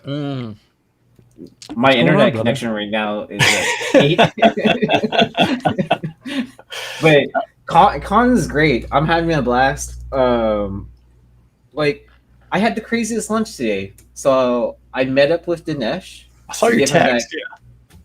Yeah. So we were texting, and then I was like, hey, you want to meet up? He's like, I have a meeting, but let's meet up after I get out of the meeting. And I was like, okay. I was like, and he hits me up. And he's like, hey, I'm at the Omni, about to go grab lunch and stuff like that. Meet me here. I was like, okay. I was like, I have something to give you. So I gave him the Valiant box of cards sealed, and then he's like, oh, you don't have to do that. I was like, I got it for free. Like, you seem like the person that would enjoy it more than I would. And he's like, you know what we're gonna do? Like, are you sticking around for lunch? I was like, sure, why not? He's like, we're gonna rip them during lunch. I was like, okay, cool, why not? So, but not guess bad. Who else joined us for lunch? Who? Comic Tom. Oh, no shit. Yeah. So yeah, no shit. Yeah. How's, so that how's Comic Tom doing? Comic Thomas is doing well. Comic Thomas is doing well. I like, who I do like? I like Comic Tom's dad. I think Comic Tom's dad seems like a really cool cat. Yeah. So I mean, like, Tom has his personality within YouTube, right? But then, like, when you meet him in person, like, he's still up-spirited, but not as intense as his content seems. What the impression I get, like, whenever I meet up with him. Hey, is chat hearing a buzz at all ever? Let me know if you guys are hearing any type of buzzing, and also Yi and Nate, let me know if you guys hear any type of buzzing. Okay, it sounds good for me so far. So okay, yeah, dude, that's fucking cool. Did he open up any of those Valiant packs? Oh, yeah. So we divvied it up for everyone that was at the table, and then I'll talk to you after the show of someone that might be a potential for the retailer roundtable. Ooh, nice. Yeah. So I got his contact. Yeah, I got his business card and everything. But tons of networking, like meeting a lot of people, viewers, and all that. So it's been a lot of fun. Well, welcome to the crew. Welcome to the crew. So. Wait, but Dinesh didn't give me a gift. I gave him a gift. It doesn't I'm matter. Say it's Dinesh who's in Yee's pocket. Yeah. But then he did pay for lunch, so that's where you go. Yeah. So I felt like even trade. Yeah. Did you get a chance to meet Chaz? I didn't get a chance to meet Chaz. So so Saturday there's so many people here that no cell phone reception at all. Like, so that's crazy. Like all the message, like I was receiving messages from you, and then I saw your. It was like much later on. And it was like, because I saw them by the time you sent them, but then I couldn't send you messages back. It was weird. And then as more people were leaving the con, closer towards when it was ending, is when I started exchanging exchanging messages with Chaz and everyone. Yeah, so he's a good cat. He's if you see him, like, you would think like, hey, this guy is straight out of like Metallica or something like that when you see him. Okay. So you two musicians. I'm like, oh yeah, because I think he's a bassist too. Oh, that's cool. Yeah, so Nice. Yeah. So that comment you made about him makes more sense. Yeah. Yeah. Yeah, Yeezy just made the dentist list by becoming a Dinesh disciple. I mean, it's not like I'm running to the closest store in Houston to go buy a Bad Idea book or anything like that. So, all right, let me rock this real quick. Yeah, we'll talk about it more after we finish this. Yeah. Star Wars Darth Vader Sprouse variant. This is actually kind of cool. This Salvador LaRocca with death sticks. And then you got in Star Wars, man. Peanut butter and jelly. Yeah. Star Wars The Bounty Hunters variant, Jerry Ordway. You got a cool Chris Sprouse Vader variant for the connecting. Is that a connecting? No, Return of the Jedi 4th Anniversary. There's the Star Bounty Hunters one. That's a pretty cool Rogue and Gambit #5 cover. Look at this. That's pretty cool. Who's that character? That's what I was going to ask. Who's in the background? Only anime. I don't know who that is. The Power Broker. Power Broker? Yeah. What the fuck is that? New character, maybe. I don't know. Maybe he's a character that I've already read and I just don't remember it. Miles Morales, Spider-Man #8, Jim Chung variant. Okay. And then you got the Hellfire Gala variant there. Loki. By the way, you guys, this is on economicsandcomics.com. If you want to go buy any of the pre-order bundles that he does, you can do that through here. He does a nice little service here. It's pretty cool. Mortal X-Men #13. That's an interesting I like the cipher cover. That was an interesting. What was that again? Cipher cover. Fallen Friend #1, Carmen Canero homage variant. This is actually pretty nice. I'm not gonna lie. I've always liked the this cover with Death as the Pieta, you know. Yeah. That's fucking crazy. There's your Minnie Mouse cover. Weird Work #1, the Rodriguez cover C. That's a cool cover right there. So is the A cover. It's a new Image book. Jeff Darrow, look at that. Nice Jeff Darrow cover. I love Jeff Darrow. Walking Dead Deluxe. You got the Torrent. You've got Swan Songs. That's interesting. That looks interesting. There's your Simmons cover. You got the Star Wars Insider. I like that Vader cover. Yeah. That Insider. Yeah. Phantom Road. Monstrous #45. Look at that cover. Monstrous just continues to knock it out of the park, huh? Yeah. Continues to be made and people keep buying it and reading it. I haven't read it in forever, man. Wasn't it optioned at one point in time? Yeah, it was talk about it, but there's talk about everything that's been optioned. That's true. I mean, yeah, we've heard the dark side about that too. Junk Rabbit. Every time I see Junk Rabbit, I think of Ninja Funk. I don't know why. Maybe because Junk and Funk. I don't know. Gargoyles. Maleficent. Blood Tree. That's a cool cover. And then, all right, let's knock this out really quickly here. You've got World's Finest. Get some Under the Influence of what, though? Sins of Salt and Sea. That's a cool cover right there, man. AWA Upshot right there. Nice. Yeah, it's cool Tim Bradstreet right there, too. I like those AWA covers. Like, I think they go under the radar, too, like, whether it's pre-orders or just in general. That's badass right there. Pink Elephant #2. Cover A. That's awesome. You're gonna have to add that to your collection, huh? Uh-huh. I think it checks a couple boxes for you. Black light poster, skull cover. Yeah. Acid. Yeah. Looney Tunes 273. Multiversity, Harsity. There's the Tentacles covers for all you degenerates that love tentacles. Like me. It's probably Drunken Chat's fault why there's all these tentacle covers now. It's a pretty cool Shazam cover here by Dustin Nguyen. Dustin Nguyen killing it, man. Oh man, I do like that negative space cover. It's a nice twist to it instead of just being, what we've seen before. He is killing it with these covers. Look at this. Is it Nguyen or Wen? The N is the silent. the N is silent, so it's Wen, like Wen. with a W. Yeah. Justin Wen. Yeah. All right. But I'm not Vietnamese also, so. Well, I'm not asking you because you're Asian, asshole. I'm asking you because you're a comic fan. Yeah. Well, I mean, I do eat some good pho, so. There's another. I mean, the whole cover run he's doing for this is great. Man, that's awesome. That Ravager one. There's a great Poison Ivy cover here with a decapitated head on the table. Oh, in the trade, they actually add the there's a skull in the trade. Really? Yeah. So because I had happened to jump on Nearing last night, and they had this cover, and Speaking inside the of trade. Aren't they doing a sale right now or something? Don't they have a sale going on? I thought it was Mel doing the sale. Oh, it's Mel that's doing the sale. Let's go take a look. 120. Yeah, I had 130. I got to stick by what I say. Now, as we continue on, let me go back to StreamYard. Look at Mel looking just super fresh, man. Yeah. Losing that weight, looking good. Good for Mel.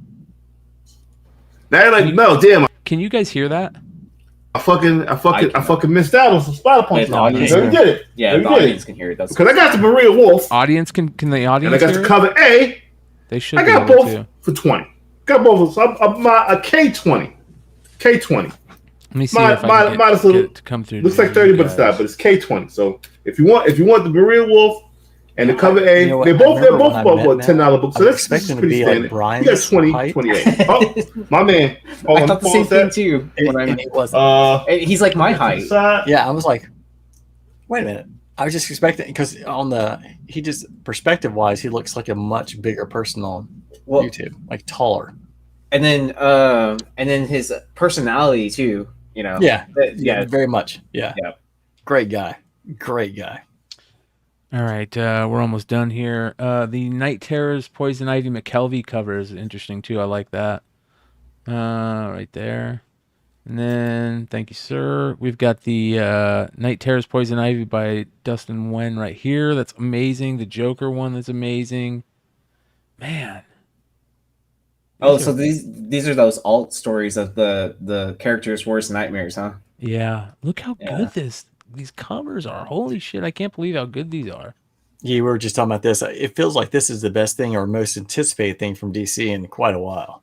Like everyone seems like they want it. They want to read it. I could see that. I mean, Rebirth had a pretty big excitement to it for people, but it didn't. I don't like only a handful of titles lived up to the expectations, right? But God, how long ago was Rebirth? It feels like was that like what 5-6 years ago now at this point? God, everything was longer than that. It feels like it was like 2014. I thought it was maybe not 14, but 16, maybe 15 or 16. Yeah, it was a long time ago. Yeah. This is an interesting one right here by Alex Maleev that did like a Dead Man Batman mashup. Oh, that's cool. Yeah. Wait for McFarlane to make that figure. He makes every Batman figure. Yeah, that's true. He put out images of the Flash figures he's doing. Did you guys see those? Charm City. That looks interesting.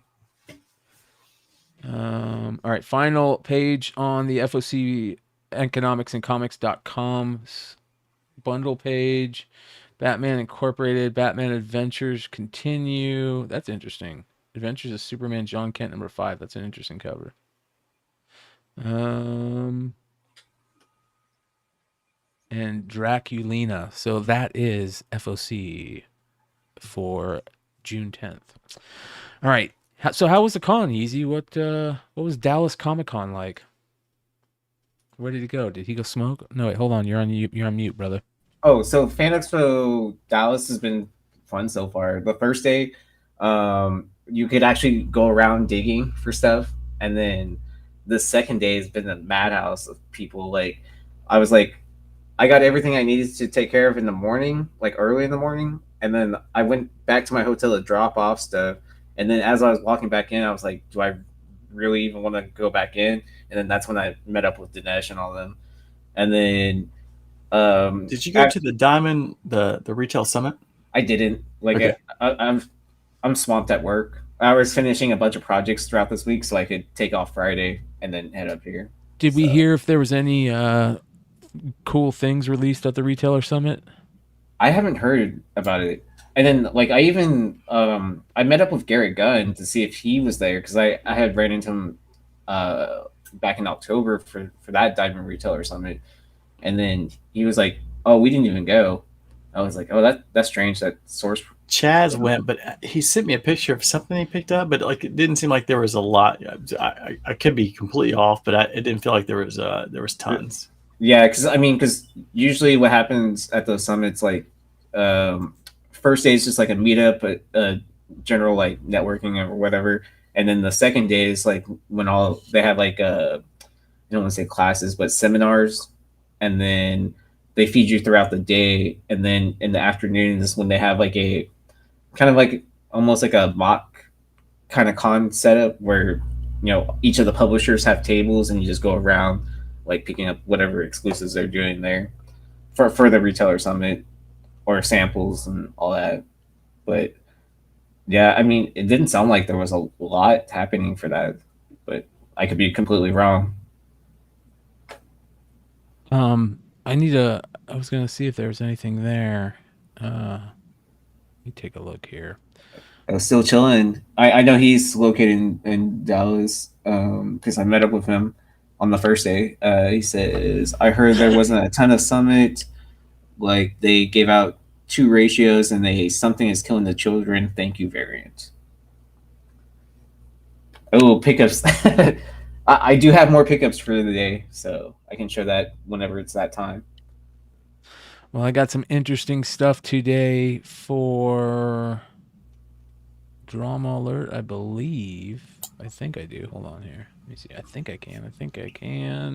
Oh, and before we get into that, though, and then I got to close out the evening with dinner with Illis Illuminati.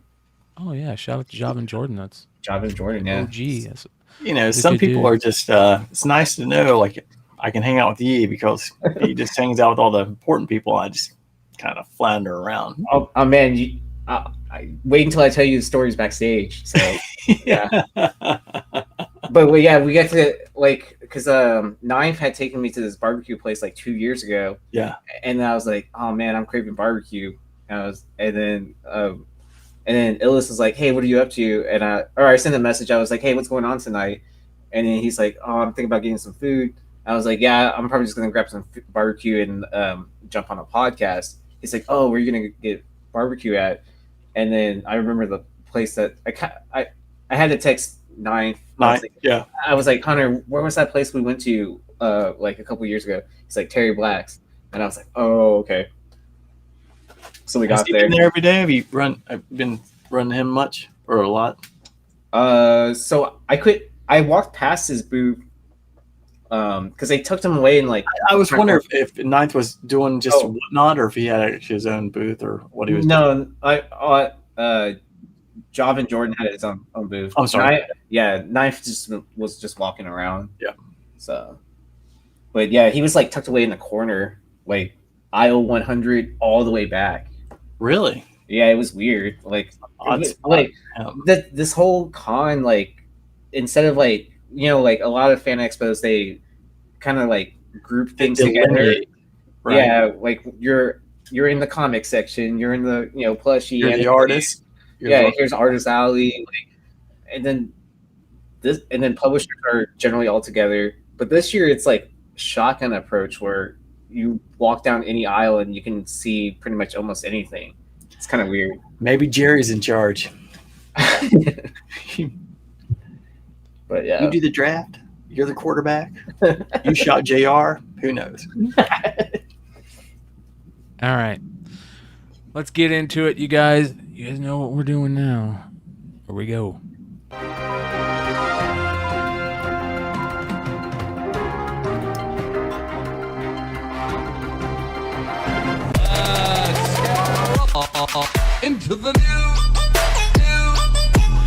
Into the into the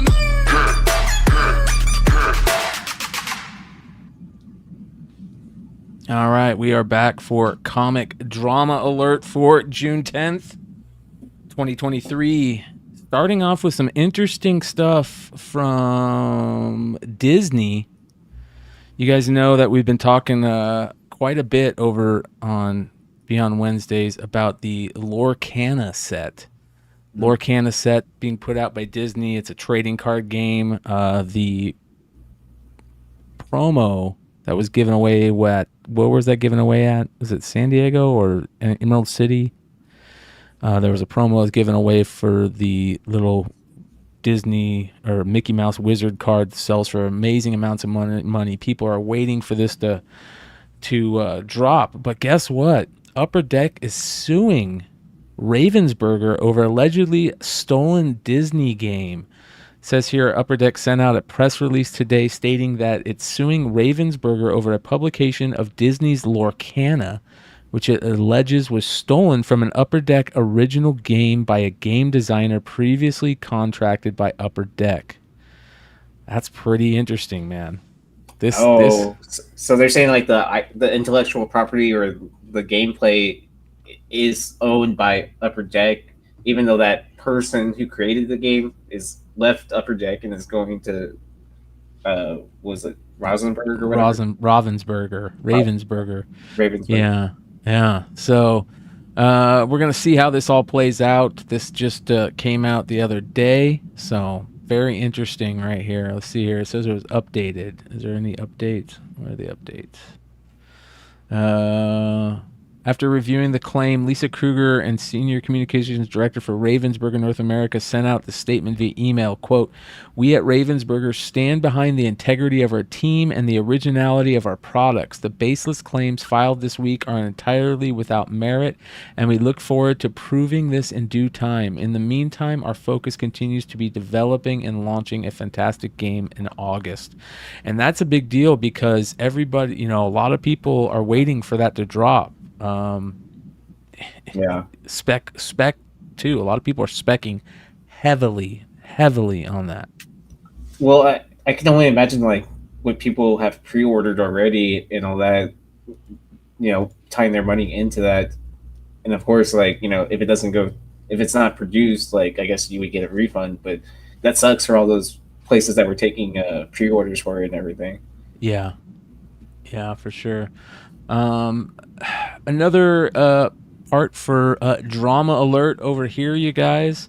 Of course, we love to laugh and joke about a lot of the segments, but sometimes you just got to say, like, what the fuck is going on? And this is absolutely crazy. I've been seeing this in the news where there's some type of rumor out there about one of the characters in Spider-Verse, being trans, and then people jumping on it like it's real and all this stuff and all this da-da-da-da-da-da-da. And I just want to say, go see this movie and don't even think about this bullshit. It takes away from how good the movie is. The movie is amazing. Go see it. Do not ever stop this from letting you go see that movie. It's definitely worth seeing. What? That being said, go ahead. Were you going to say something? I was going to say, this doesn't even come into conversation throughout the film or whatever. So I think people are trying to read into something more than what it actually is, right? Yeah, well, supposedly there's a poster in the back of a room that says, something. Not supposedly, there is. And I don't have a problem with that poster. And then in another scene, there's supposedly a pin, a pride flag pin on the uniform. I don't care about that either. I don't care. Can I sum it up for you guys right here? Yeah. Thank you, brother. Well, her room's all like punk rock or whatever. So there's that general acceptance into that community. So it's not like that person themselves has to be that way. Yep. Here's another interesting thing. I saw this post on IG from fucking Rad on IG, FKN_RAD. You guys know big community member. Sells a lot of great comics himself. Put this post out. He said, "Why are fools still buying this shit? By this time next year, this is going to be a $50 9.8 showing recent sales of said Creighton Klein facsimile variant that started all the drama, ladies and gentlemen. Comic book drama was born from this book." And our friend Clayton Crane, who was seen this weekend, from what our chat is saying, hanging out with his new girl. So there we go. That statement is true. I did walk by Crane's table and I did see his girl. Can you ask him if he can pull a rabbit out of a hat for us? I'm not waiting in the line for that. Word is he's pretty good at shit like that. So. But here you guys go. The book that started it all is not selling at all because a lot of people. Can't believe it. Well, you remember Never at the time seen this coming. Yeah, a lot of people at the time, complained about it being a facsimile, and then he took it and added a cover to it and this and that, and how it makes it a fake book. Well, our boy Journo, shout out to Chris Journo's Comics, put out this post this week saying that he had some people that were dropping off some fake books and selling fake books on IG, and I'm gonna go ahead and play this for you guys, and let me see if I can figure out a way here to play this. People heard the volume. What is going on Instagram? Chris from Journals Comics here. I am on a break at work. Decided to take a minute to come talk to you guys for just a moment. So anybody watching this,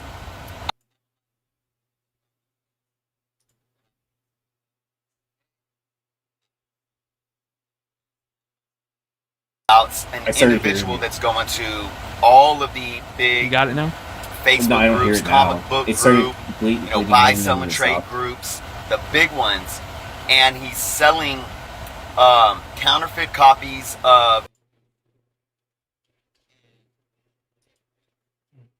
See, you hear it now?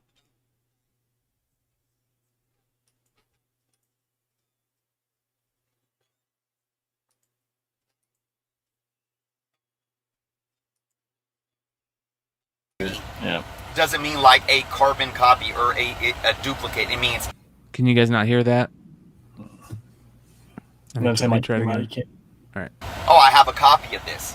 I have a copy of this comic book.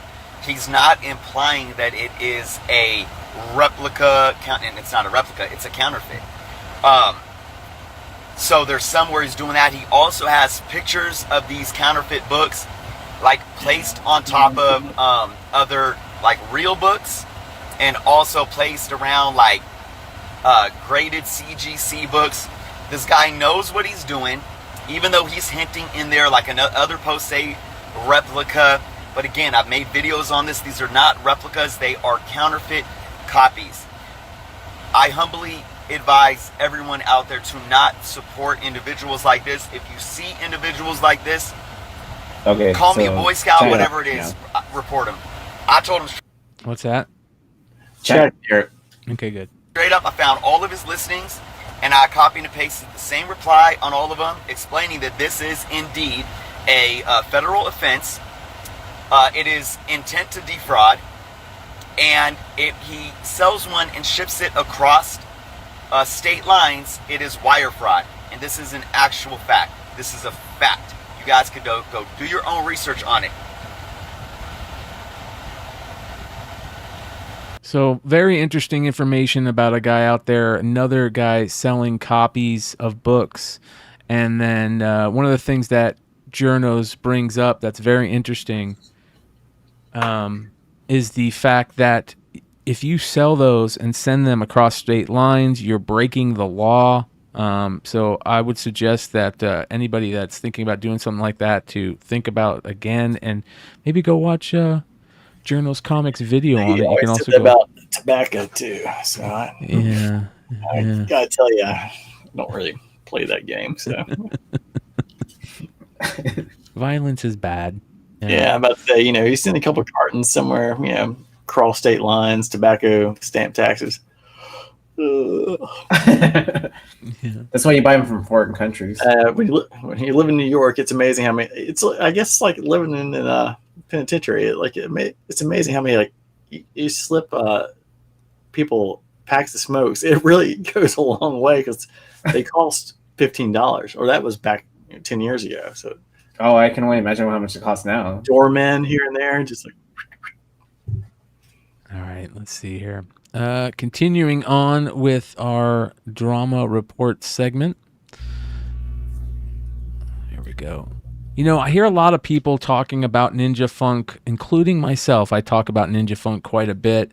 And I want to continue to say that I think that the writers and creators of Ninja Funk are great guys and great people, and they have a great story. And I think that they just kind of got lumped in with a storm that was brewing. You know what I mean? But the interesting thing is everybody's just dogging Ninja Funk, and every time that they dog Ninja Funk, they specifically say, including myself, how great JPG are and the guys that created it, and they're good for the hobby. And I agree on that. I think that they just kind of got looped into some interesting stuff. But they got what knotted. Yeah, they got what knotted. They got what. I saw Bolo here. Well, here, if that's the case. Let me go ahead and do this. Let me try this. This might help you guys hear this. A massive storm. That's funny. What's that? Someone massive storm? Yeah. A massive storm? Yeah, massive. What's the movie? There's a big shit cloud here, buddy. Everybody run, everybody duck. Yeah, that's New York right now, man. Jesus. Oh my God. Yeah, I've got to be up there next weekend or next week. Man. Is it gonna be cleared out by then?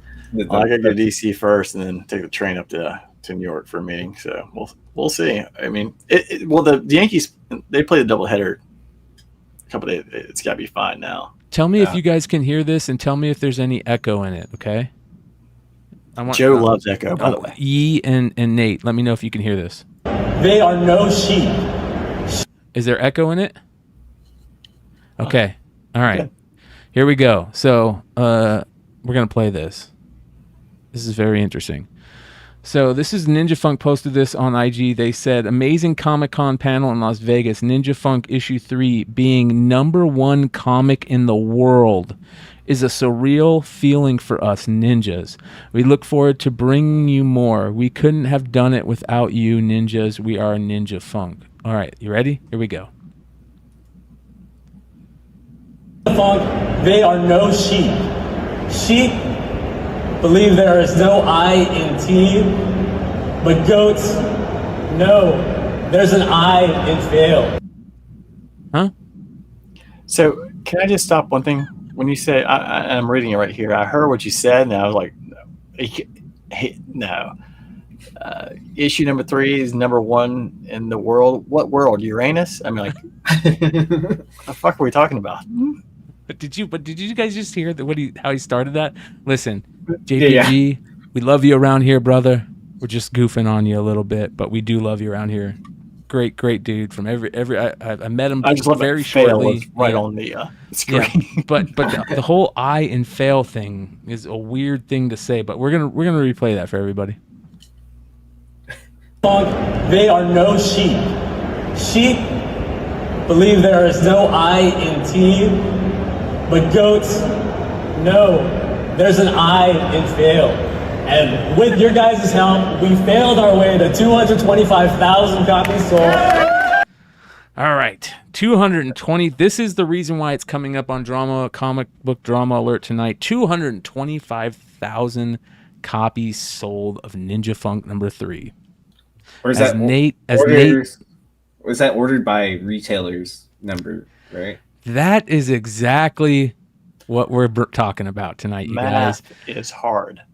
Does 225,000 copies sold mean 220,000 copies sitting in people's garages and diamond boxes?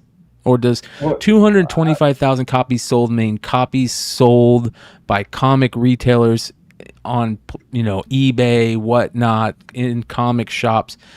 You can't say sold when you mean retailers, bought by retailers, because those aren't sold. Right. Like, what the fuck?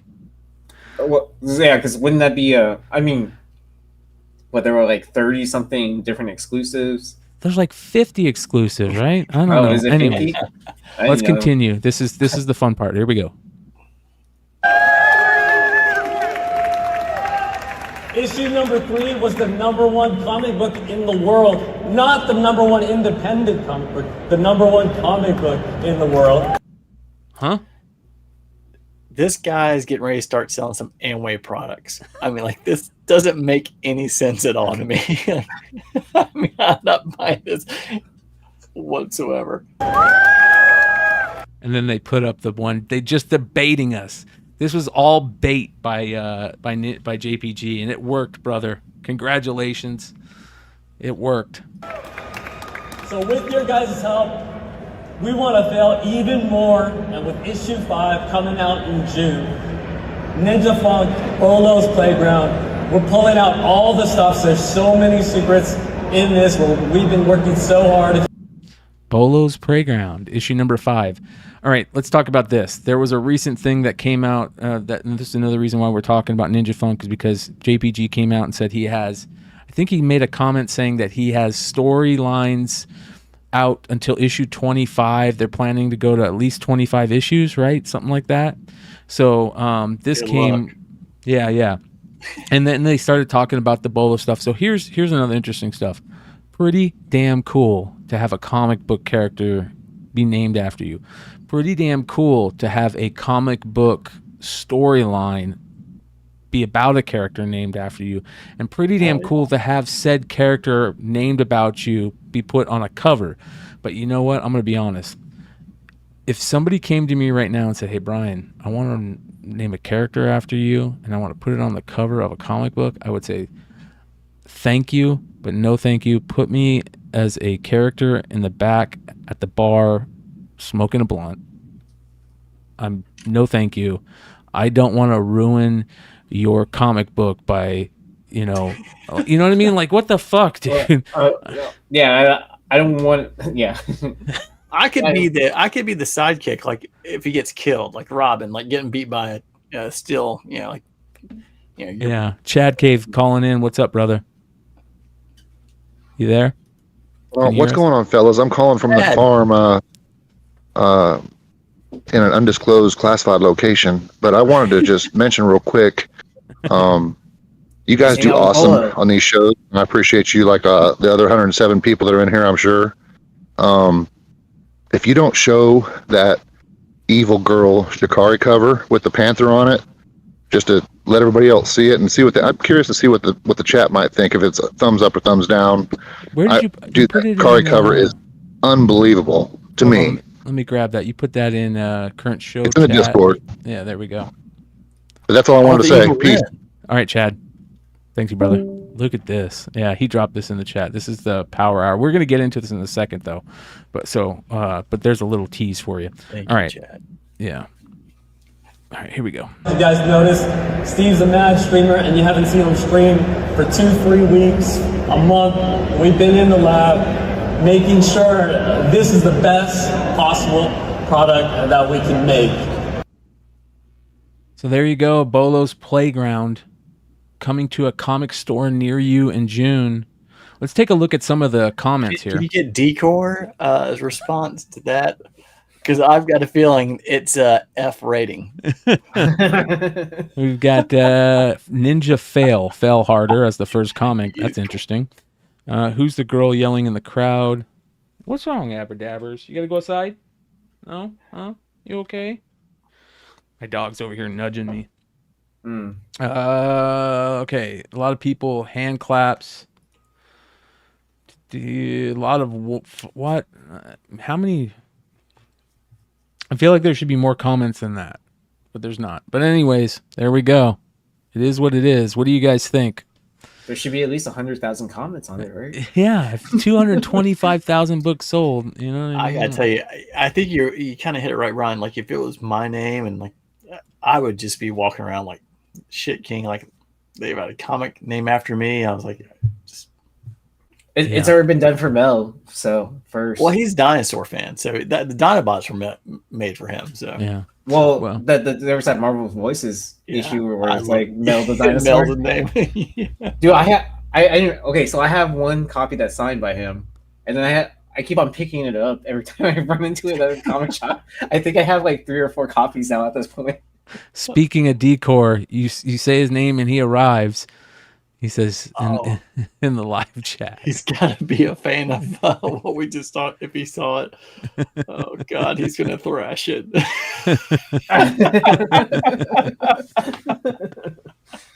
Oh my God, Mama Comics. Decor was definitely a good sport when we we're talking about his logo and everything. I do like the improvements. We do like the improvements. Decor, good job. Mama's Comics Lucy says it doesn't make sense because I don't see anyone posting about it unless they are selling them.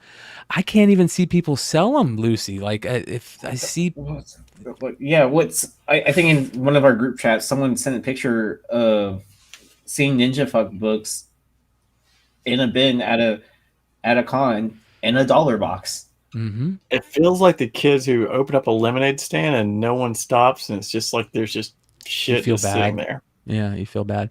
Well, speaking of Power Hour Master of Cosplay book that Chad wanted us to show, which is gorgeous. This is it right here. This is a great Evelyn cover. Great cover. Good call, Chad. Really good I had call. not seen this. Yeah. But this kind of reminds me of another book that we talked about on the Hot 10 this week. The Harley Quinn, Melinda's Comics books. I think it was Melinda's Comics books. I'm not sure though. That's cool. But showed up on the Hot 10. But I just recently saw this. It says here, we at Comic Connection, it says, say no to AI generated art and support our artists.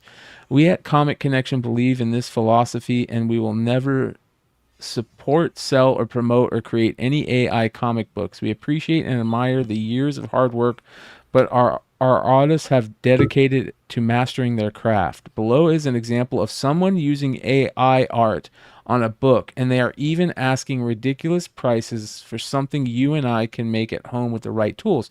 And they put up that book. Now, is this Melinda from Melinda's Comics? Chat, let me know if this is the same person. Melinda from Melinda's Comics.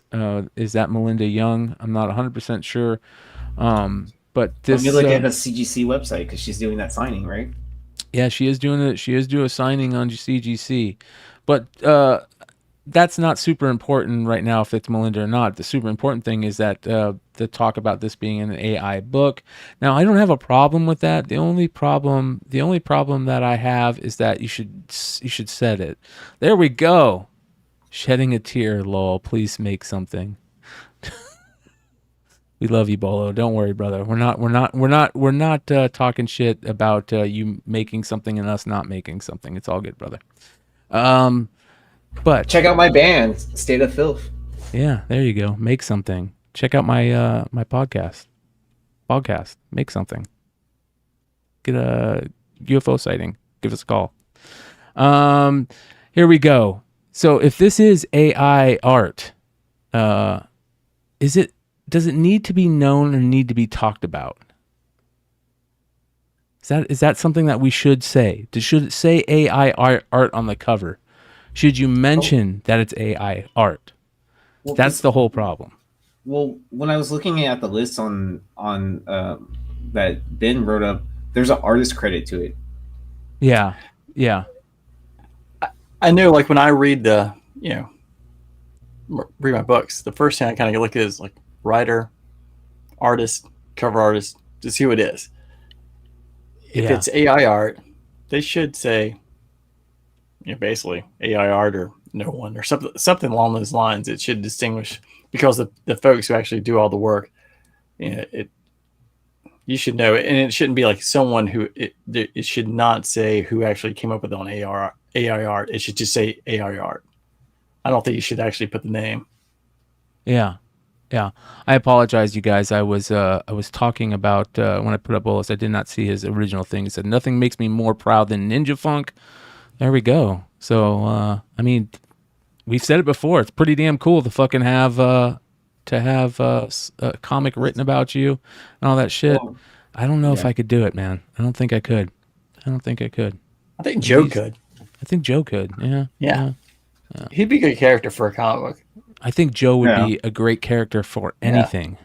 I think Joe is the type of person that you just need to pay to hang around you. You know how like I think was it Dave Chappelle that paid Charlie Murphy just to hang around him or something like you know what I mean? Like I always thought that, you know, that's the type of person Joe is. Like I'm just gonna I can tell you from him being here, like just the stuff like when he opens up the pantry and it's just like, oh yeah, this is what you have, and he just starts telling stories. And it's just like, what? But that's his business, though. That's his business. He's got different stories. He's a very funny character. Yeah. So we make fun of you know, people a lot, and we also make fun of ourselves. It's very important to do that. You've seen it done here many a times. Nobody is safe from comic book drama alert, including us. You know, sometimes you know, we gotta take a little shit from the people out there, and or even show one of ye with the same like eyes and tongue, because you know, I've got that picture. So I mean, you know, I eat lunch with Dinesh and Comic Tom, so I'm sure that's going to end up in the drama report somewhere. Yeah. Well, you know, sometimes when you mention people on comic drama, just like tonight, they happen to watch it, and they happen to let you know. You know, that's kind of how it works sometimes. And you know, speaking of Melinda and Melinda's comics, you know, sometimes you get lucky and you get Melinda's Comics to follow you on IG. Look at that. Melinda's Comics started following me on IG, ladies and gentlemen. This is amazing. Not only that, she wrote me a message. And we're going to say a live message. We're going to talk a little bit about what she said. I hope she mentions Chad. Yeah. All right, here we go. This is pretty cool. She said, "Hey, I was able to check out your YouTube. I saw the segment you did on me. That was interesting. I appreciate you guys not ripping me apart. Look at that, you guys. We even have somebody that takes it the right way. Appreciate you guys not ripping me apart. I know my category is a unique one. Also, the comic I made was Peyton Blue, Cosmic Dream, and Alice in Transylvania. There we go. Look at that. So shout out to Melinda's Comics for not taking it too seriously and doing what you do. I think one of these days it would be pretty funny to bring her on the show and let her tell us all how ridiculous we really are. Hey, you forgot to mention you saw Bolo at the diner. You know, you're going through people you saw. That's not fair. I just saw. I did mention that I ate with Illis and I saw Bull at the barbecue place. Oh, nice. Yeah. It's a trap. It's a trap. Look at everybody's letting me know it's a trap. It's a trap.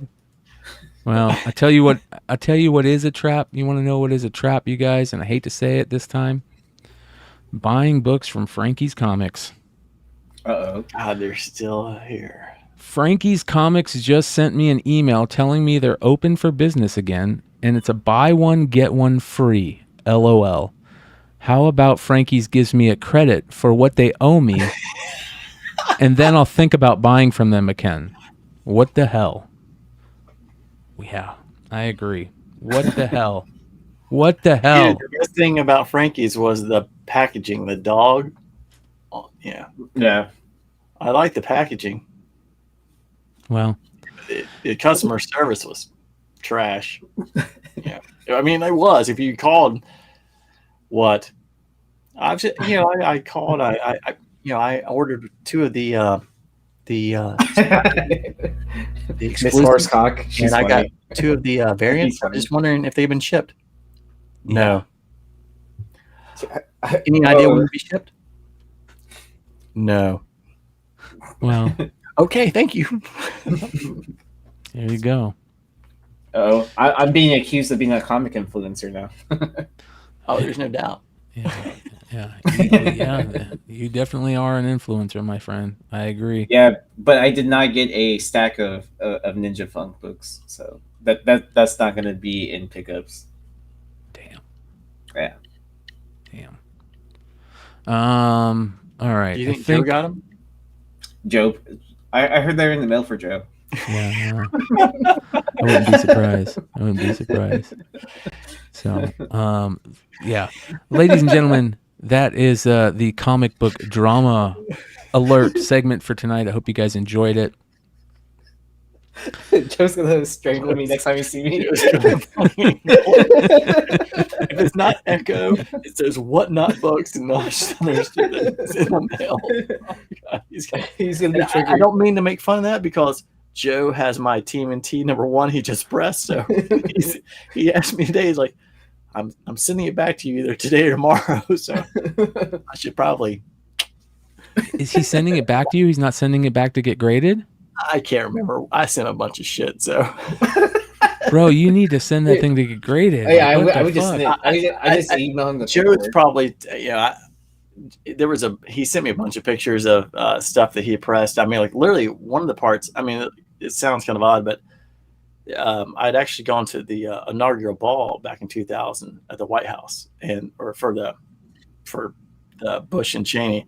And I had the invitation or whatever, and I folded up and put it in my tux. And I remember when he was here, I was like, hey, I pulled the tassel out and stuff. I'm like, can you iron this out? I'm like, or can you press this? And he's like, dude, it's paper. I can press anything.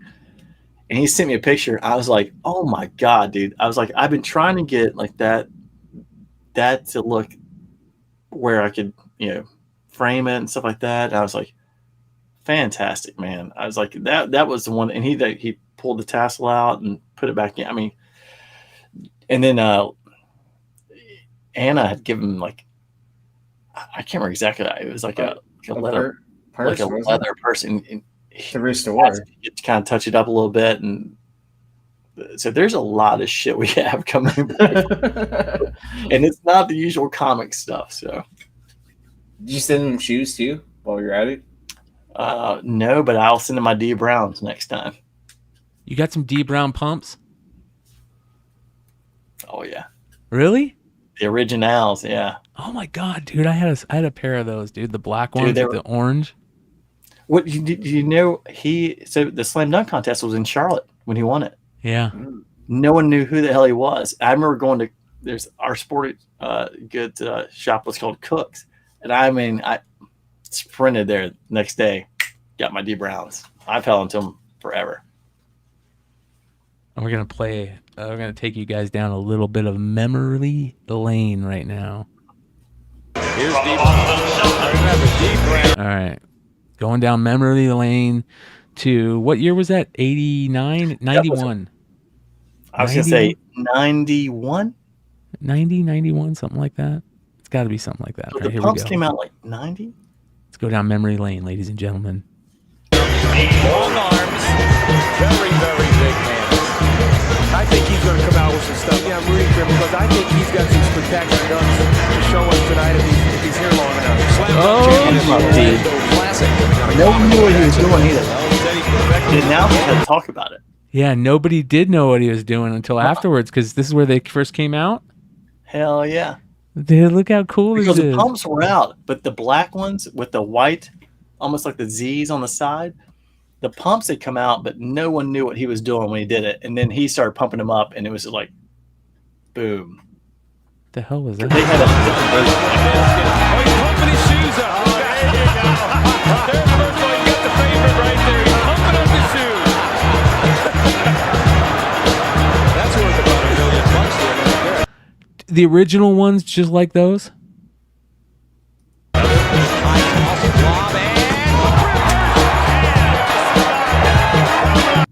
D Brown back in the day, man. That's good shit. I didn't have the original ones, but like a buddy of mine like must have been like 10, 15 years ago. We were talking about like pumps and D Browns. Like, we should buy some. We went on eBay and just bought them, the originals. Were they pretty cheap back then? Dude, this was 15 years ago. Oh, okay. Yeah. So. Oh my god! Are you It was kidding me? it was probably like one of the situations where shipping costs more than the shoes. Dude, it was the same time when I bought like my Jordan rookie. It was an 86 flare, and I bought it for $400. Wow. Well, guys I ready for remember this buying shit? a box of 89 Upper Deck off of eBay. It was Nothing. cheaper than it was cheaper to buy the box than it was to buy a single Griffey Jr. card at the time. Yeah. So like I was like, well, why not just rip a box? Like you'll get one. Yeah. I wish I Usually kind you of held on to will. it now. Yeah. Yeah. I did get one. Out of the low series, right? The high series, you won't. High series is tough. Yeah, very tough. Try all to right. get the Jerome Walton. Yeah. I have to find that box to see what else was in there. Calling Dinesh. We already put the bat signal out for Bolo. Let's put the bat signal out for Dinesh because there is a piece of artwork that our community just let us know about. Shout out to Uniform 13. Look at this. eBay. Todd McFarlane original art, Coyote number 11, first splash and first published work. Are you kidding me? Is this... Introduce Todd McFarlane, penciler, yet another new name to conjure with. Holy cow. You grab that in Dallas while you're there. What am I supposed to trade? Like my car and then like I don't even know. No, What you got else. kidneys and lungs. I got a kidney. heart. Well, I think a kidney like might be able to pay for this, right? You got two. Well, I still need one to survive, right? Don't be so selfish. Did McFarlane draw this, or is it just his name? I don't think did he draw this No, too? So 11 was his first interior work. Yeah, here we go. Todd was first professional comic. It was the beginning of the career. I thought he only did the splash though. That is the splash, right? Go. It says here, it was the beginning of the career of one of the best-known comic book artists in fandom and someone who impacted comics as others have. This is the first page and introduction of Todd to what would be a rabid fan base as he put his mark on the first Hulk and Spider-Man. I didn't... That thing's so pretty, it has to be McFarlane because no one else could draw it that. If you go roll back to, I mean, it's way too nice not to be McFarlane. It's his first published page and his first splash. This art's in great shape. He's had it for 27 years. The glue on the credits gave up. The glue on the credits list gave up the ghost as I was taking the pics for this auction. I will not detach it and will leave it to the new owner. Wow, What's up? dude. We got James.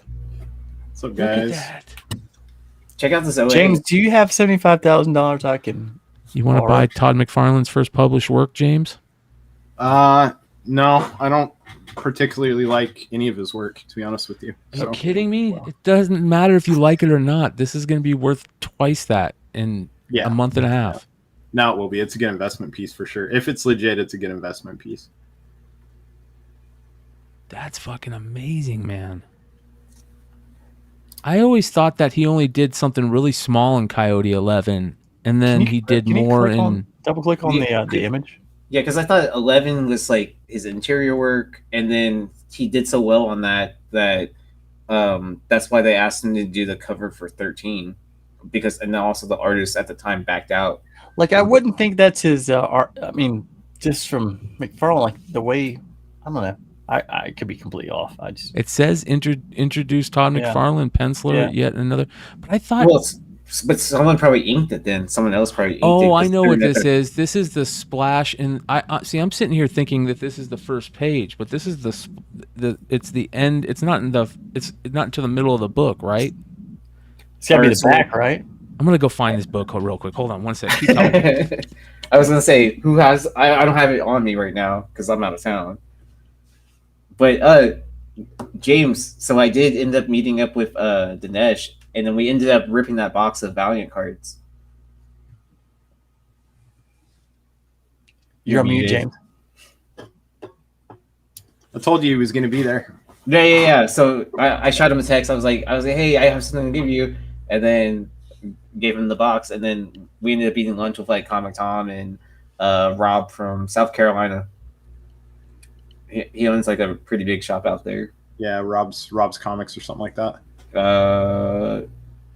No. Or let me go grab his card. Yeah.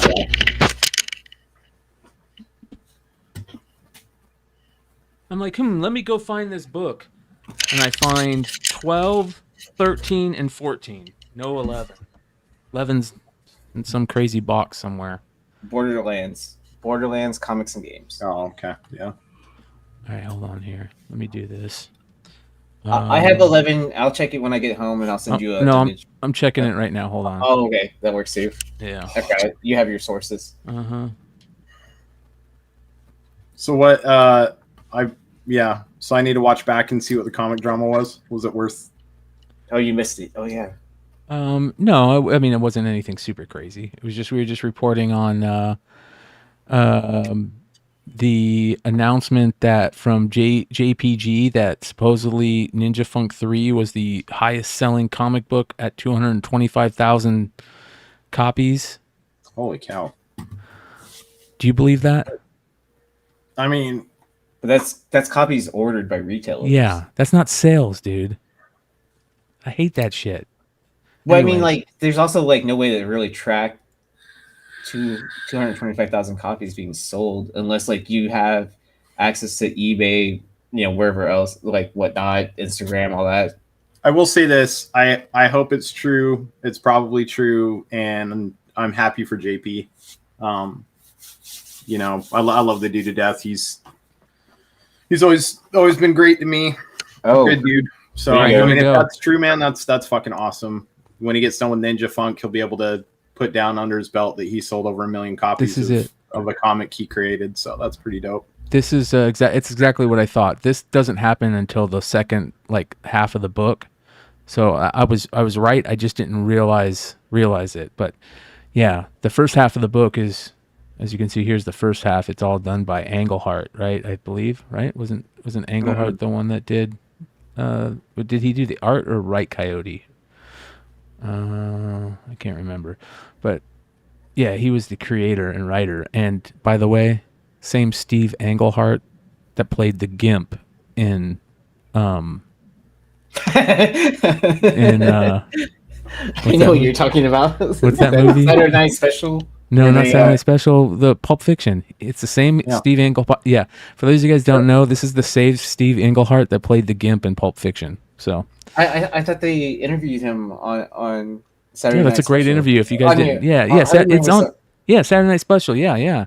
Hartman's in the chat. He was on that show. Yeah. He did a great interview on Saturday Night Special. Yeah, it was great interview. Yeah. So. See, shout out to Steve. My dude from Indiana. Yeah, my dude from Indiana. Yeah. So Steve Englehart, not only creator of Coyote and the Gimp in Pulp Fiction, but also the finder of Todd McFarlane. So that's pretty awesome. Oh, that was Steve Hibbert. Oh, Steve Hibbert. Oh, yeah. Oh. I thought it looked like Steve Englehart when you guys did the interview, though. So maybe they just look alike. Shout out to Saturday Night Special crew.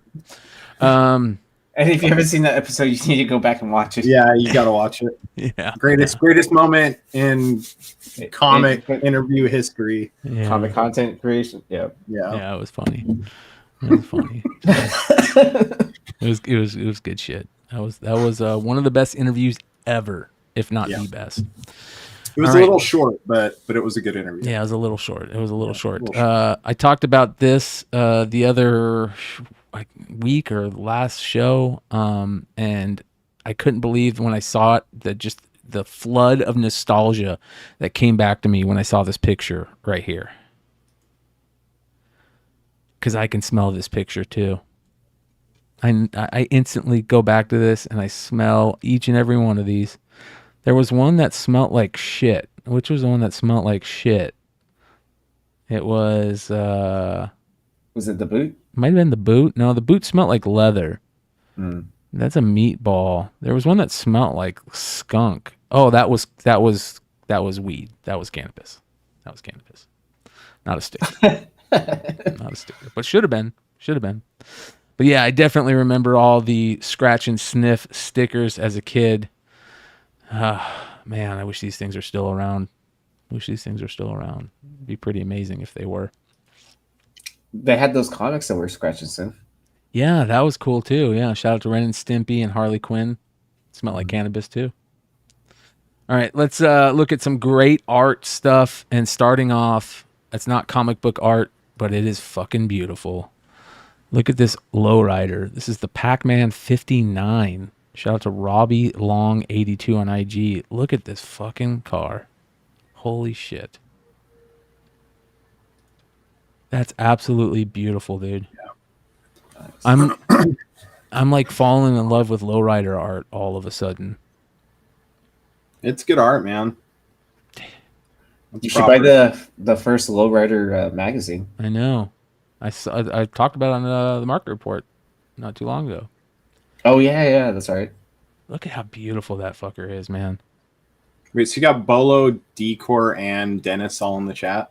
Oh yeah, they're going at it, bro. That's like the dream lineup for their own show. It's great, dude. Amazing. It's great. I love it. I would watch that. Yeah. Yeah. It's great. I love it. What up, Decor, Bolo, and Dennis? I would not be the host of that show, so I'm not volunteering for that one. So I'd moderate it. they can't wrangle you in on that one. All right, let's go back to our nostalgia childhood again, you guys. To California games and the greatest hacky sack game ever. I used to play hacky sack on California games over and over and over, man. Constantly. Great shit. What was your high score? I can't remember. Sounds like it's 420 then. Yeah, too many sessions. I love how you would have the bird go by and you could hit the bird. Mine was always the foot up, not outside, right? Where's that one? Like the famous. Oh, there we go. Not the outside foot. You got the inside foot. Do they have the inside foot? Can't remember. But whenever I played hacky sack in high school, where we all played hacky sack, if you didn't play hacky sack in high school in the 80s and 90s, there was a fucking problem. I played hacky sack. And you were the problem if you didn't play hacky sack. So. All right. That was pretty cool. And then how about another nostalgia hit from nostalgia? Super Mario Brothers 3!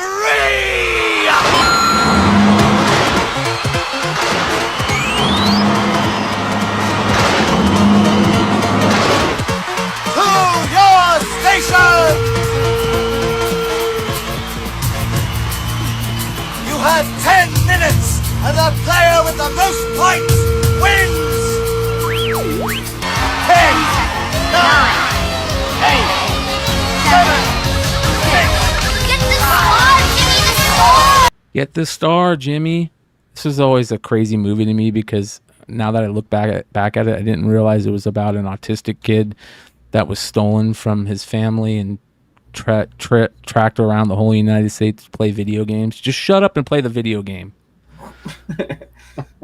So, but I also forgot that that was the first Mario Brothers 3 that we ever got views of it in the United States. It was released in Japan before that, but man, this takes me back. I remember when Mario Brothers 3 came out, we went and rented it at Blockbuster we rented it for a week, and we got Peter Piper fucking pizza. Shout out to Josh's Comic Books. I like throwing fuckings in there every once in a while. Peter fucking Piper fucking pizza. 22222222222, and we played Super Mario Bros. 3 all night. It was a lot of fun. All right, man, am I glad? Am I happy that for the first time in a long time tonight, I hit the check mark box on replay live chat. So everybody out there can watch the fucking awesome craziness that's happening in our live chat tonight. So. Oh, is that a thing that we have to check? Yeah. Yeah. Okay. I need to go back and start doing that. Yeah, right. All right, back to our beautiful art. Look at this, you guys. This is gorgeous. Fucking unreal. limited edition of 8 stained glass Iron Man pieces. CJ's Gallery Online. That is one of the most beautiful pieces of art I've ever seen, yet alone comic inspired art. See, Upper Deck needs to take notes on this. This kind of Yeah. art. Yes. No, that needs to be a cover is what that needs to be. Yes. On Yep. both. Yes. You both And I like the little dog on the bottom, the Louis Vuitton dog, too. And your little dog, too. Look at that, dude. That's fucking amazing. Yeah, that's beautiful. Absolutely gorgeous. So, by the way, you guys, check out the Beyond Wednesdays Discord. If you guys have any cool art that you guys want us to spotlight on the show, I've had people sending me some great art ideas in there. Let's take a look here. Yeezy dropped a very interesting thing about Captain America that I don't want to play, but is really good. All right, here we go. I did? I think it was you. This is dropped by our boy Chad Cave. Look at this. Holy cow. That's badass. 120 meters long by 25 meters wide, located at the foot of Mount Fuji. Art on grass. That's badass. This is the same guy that does all the crop circles too, by the way. Yeah, I was gonna say, like, okay, so he started out with crop circles, and Yeah. now he's doing this. Yeah, So- good job. Good job. Yeah. Keep That's it up. that's a big step of improvement from like. Yeah, yeah, keep it up. That's good shit. All right, let's continue. This is the Evil Shed that I talked about last week has put the Evil Dead wall sconces that I like to call them available. This is a 3D printed item that is painted and has art. It's beautiful. It's based on Evil Dead. And I want one, but it's out of the UK and it's expensive. So, but go check them out. Let them know that if you buy anything that you saw them on Beyond Wednesdays. It's a super cool piece. I think that would creep me out if I saw that in the middle of the night somewhere. All right. I think that, one more. We got another $1. Shout out to our famed idea about dollar painting. We want comic book artists to start doing this and putting hashtag Beyond Wednesdays on it, and releasing it in the public. And I want to see if anybody finds them. It should say like hashtag Beyond Wednesdays. Go to this, and we should put we should make a website that like Beyond Wednesdays dollar bills. And then have people track where they found Beyond Wednesday's dollar bills with Well, if badass. they're repainting them, they should put you over George Washington. And then if you can find them, it's got to be worth 10 times that, right? Yeah. Yeah. So if you find it, you can cash it back to McClay for like a great book or, great card. Yeah. Yeah. I mean, it'd probably be easier just to like redo a Obi-Wan card or something like that, or dollar, because I'm sure they have that. Dude, I bet you can do some really cool stuff, but the only thing I'm worried about is it still legal to do this, or is it considered like art? It's only maybe illegal if you try to spend it. I don't know. So like if a bank gets a hold of it or whatever, then they'll destroy it. Astro Wizard, you and your wife need to make one. Make sure you guys go check out Astro Wizard and Stefford Wolf Comics. Yeah, this is super cool. I need to hit him up for a Star Wars custom helmet. Hey, Nate. Yeah, I saw. I saw the one that you got from him. Yeah. Hey, Nate, you want to see something crazy, bro? Watch this. Tell us about your 52 Topps Mantle card here. Well, we had this up in my attic when I was a kid. That's where we kept our comic books and our baseball cards. And when I went away to the Army, My dad died. They cleaned out the house and threw away all my baseball cards. So I was talking to my brother a couple of years ago, and I said, "You threw out my Mickey Mantle card." And he said, "Well, I've got a Mickey Mantle card. Is that yours?" And I said, "Yes." And his brother saved it, put it in a Velveeta box, and put it underneath the house in the crawl space. Where else would you put it? And he went, "Are you kidding me?" And they went underneath the house, pulled it out of the Velveeta box, and now they're going to sell it. Are you kidding me? Yee's been to my house. He can guarantee like half my cards are in Velveeta boxes. Yeah, that is very true. And I was hungry, and I was like, "Hey, I want some of this Velveeta." And I popped it open. Just ignore that Bob Gibson that's there. Just move that to the side. Help yourself. I was like, cheese. why is there cards in this building? Unbelievable. When is that happening? And Heritage Sport Auction, it sounds like. Look how the beautiful background looks fantastic, on it. Dude. Yeah. So is this the secret of keeping cards like preserved? Like you gotta put in Velveeta cheese? Yeah. That's the trick. Look at this right here, dude. Oh, signed Satchel Paige card from the old school minor league Goofs factory outlet. Tulsa Oilers. That's crazy. Here's some of the Babe Ruth rookie, Joe Jackson, Jim Thorpe. Oh. Do you think it's kind of like false advertisement with those Beckett cards where it's just the auto is just graded and it's in giant? Yes. Okay. Yes. I do. I wasn't sure if that was just me or no. That was a general consensus across the board that like, hey, it looks like the guards graded that. Yeah. Yeah, it's bullshit.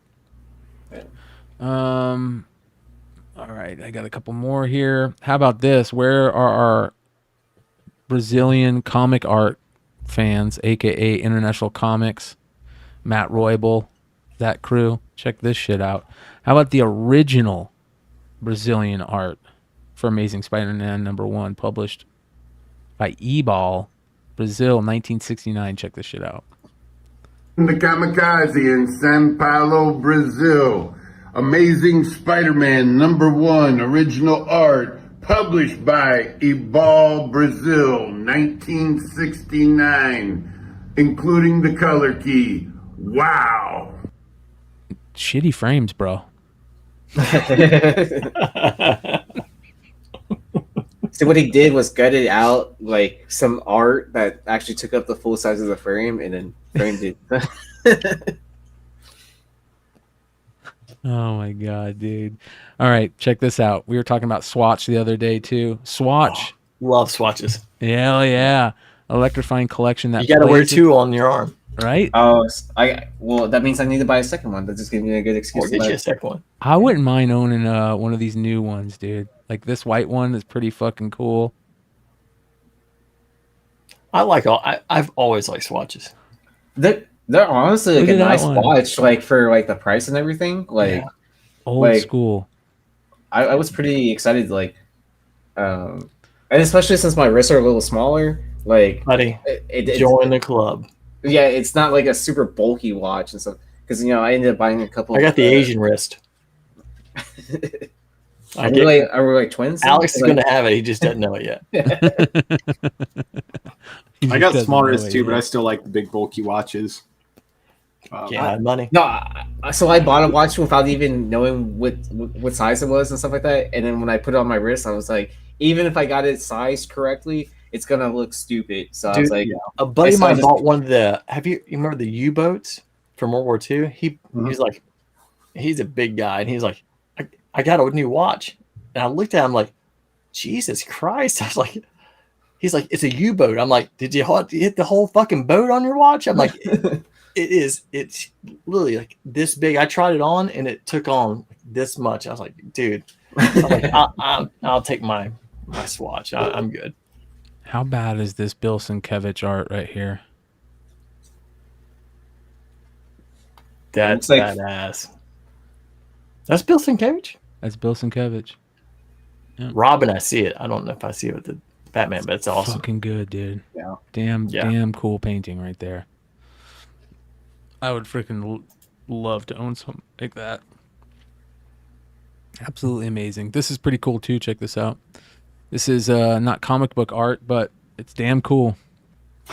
Don't mind this.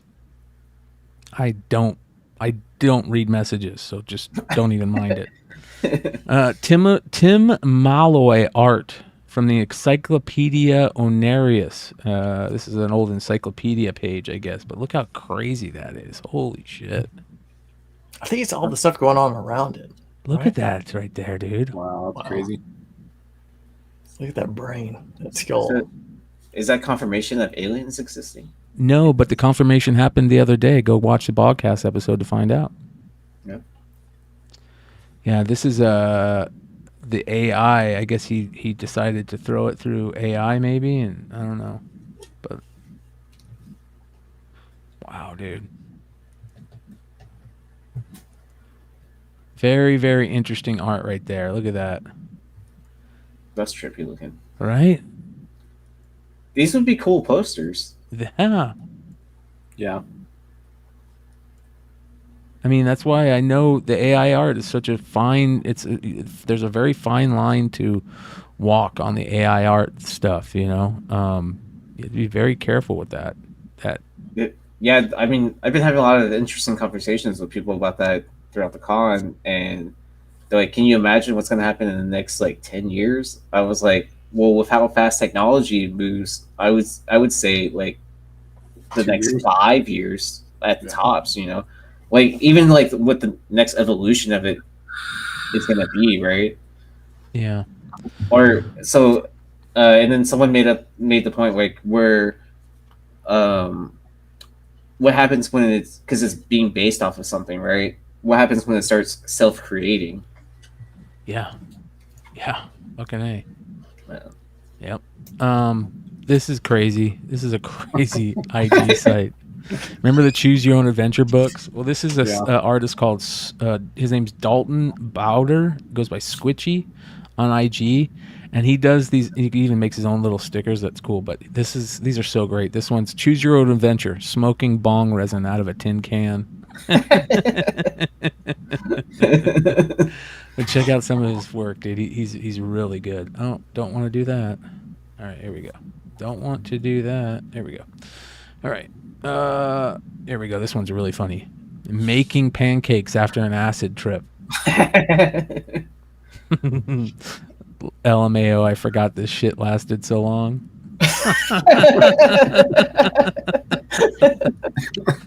Taking mushrooms and going to Walmart.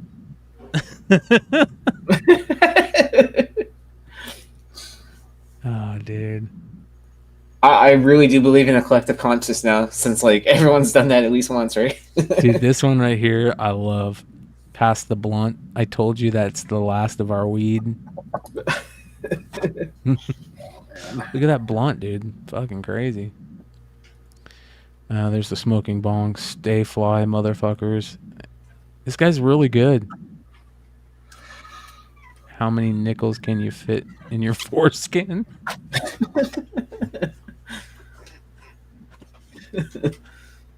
Is my fucking vape? Okay, dude, where the fuck is my fucking vape?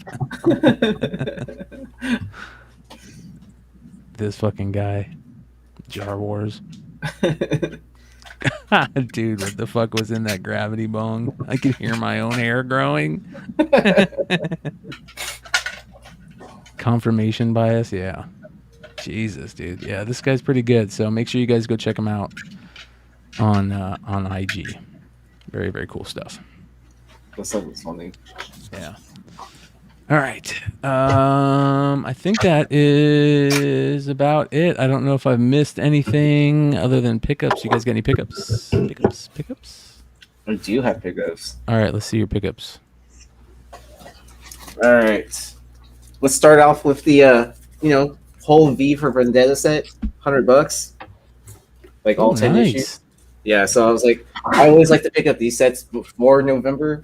So shout out to Jen with that idea. If you have them if you're selling them by November 5th, they go crazy up in price. Of course, I'm going to pick up Something Is Killing the Children book and the Scott's Collectibles other half of it. So it's a connecting cover set. So this is the issue 1 director's cut. I'm not sure what issue this is. I haven't checked the back, but I just knew it was a connecting cover set. So foil, limited to 400, something like that. I picked up a couple more of the Art Germ Street Fighter covers for other nice. people. I like that. Yeah, so I picked up one for myself finally. I was like, if this many people like it, I should probably pick up one too for myself, just to have stash away. I traded in a blood coin to Garrett Gunn because he's here. He gave me this amazing metal cover. Oh, that's sick. And it's numbered on there, 7 out of 50. Yeah, that looks fantastic. Yeah, so I mean, I'm just gonna add this to my pile of metal covers. I should probably start grading some of those.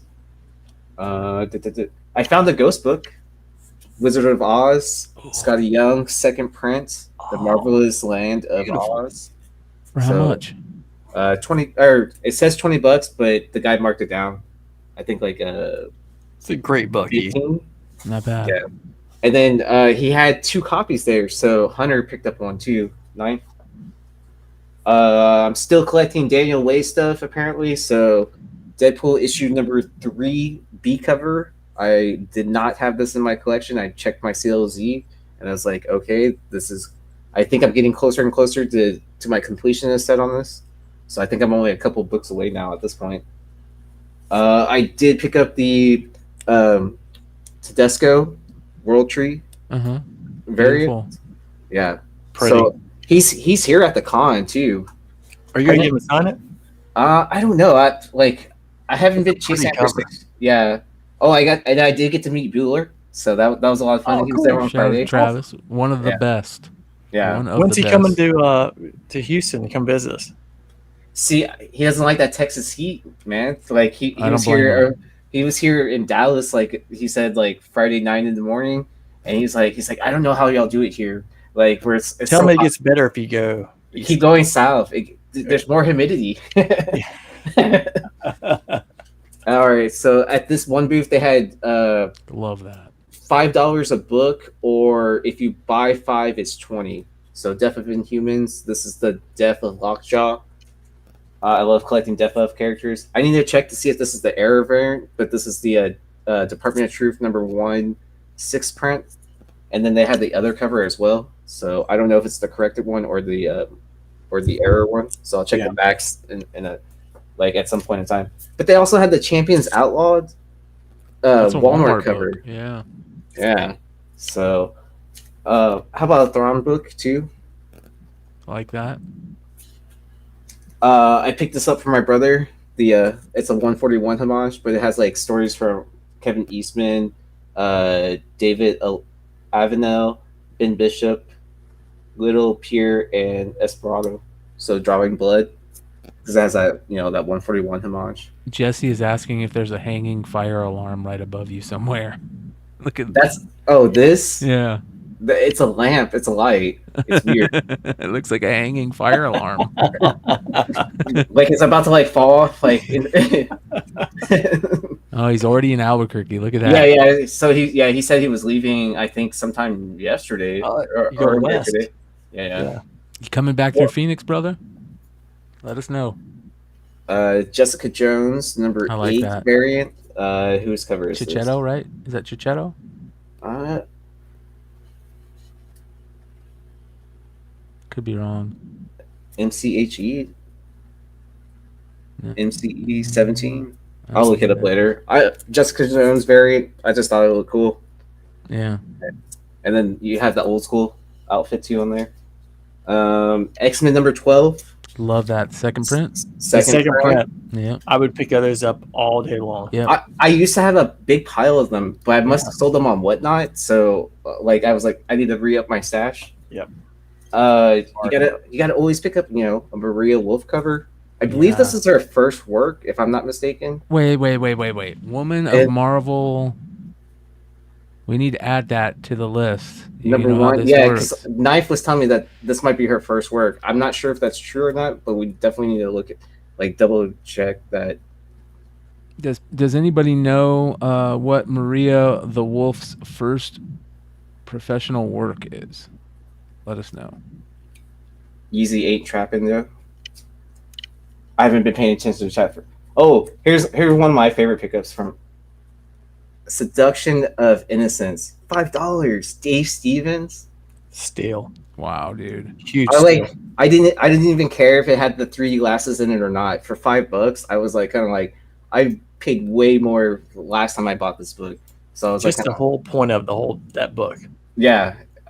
Yeah, it's great pickup. Yeah, of all the stuff you've gotten, I think that's my favorite. Is it? I was like, so at that booth, I was like, I don't know if I'm gonna pick up 5 books from this booth, and then I found that, and I was like, okay, I gotta find 5, and I found one more. I was like, fuck, now I gotta find 4 more here. But anyways, World Tree number 2, 1 in 100. Something that's killing children homage. It's gonna be by reader copy. You know, I'm just joking. Picked up a couple of the first appearance of Windpools. Howard the Duck 1, $5 a piece. Never hurts. This was a Fan Expo exclusive, Batman Beyond, number 1. That's cool. Yeah, I thought it was cool with the animation characters in the background, like headshots. Let's see. Ooh, this one was really cool. Spider-Gwen number 1. This is the Yesteryear's Comics exclusive. Just look this up. Look up this book on eBay. Tell me if you can find it.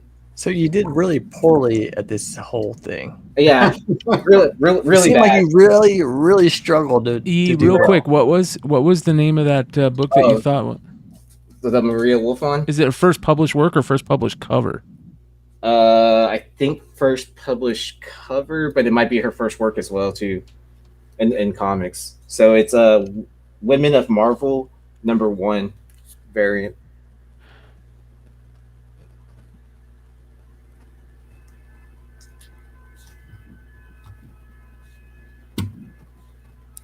But yeah, shout out to Ninth Wonder.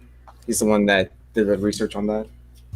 Well, we'll just put it. So for those of you guys that don't know, if you ever see anything that's like highlighted in yellow, it's something that we're kind of questioning and trying to find out about. But if you guys know her first work, the link for this list is in the description of all the shows on Beyond Wednesdays, and you can also find the link in my bio on IG.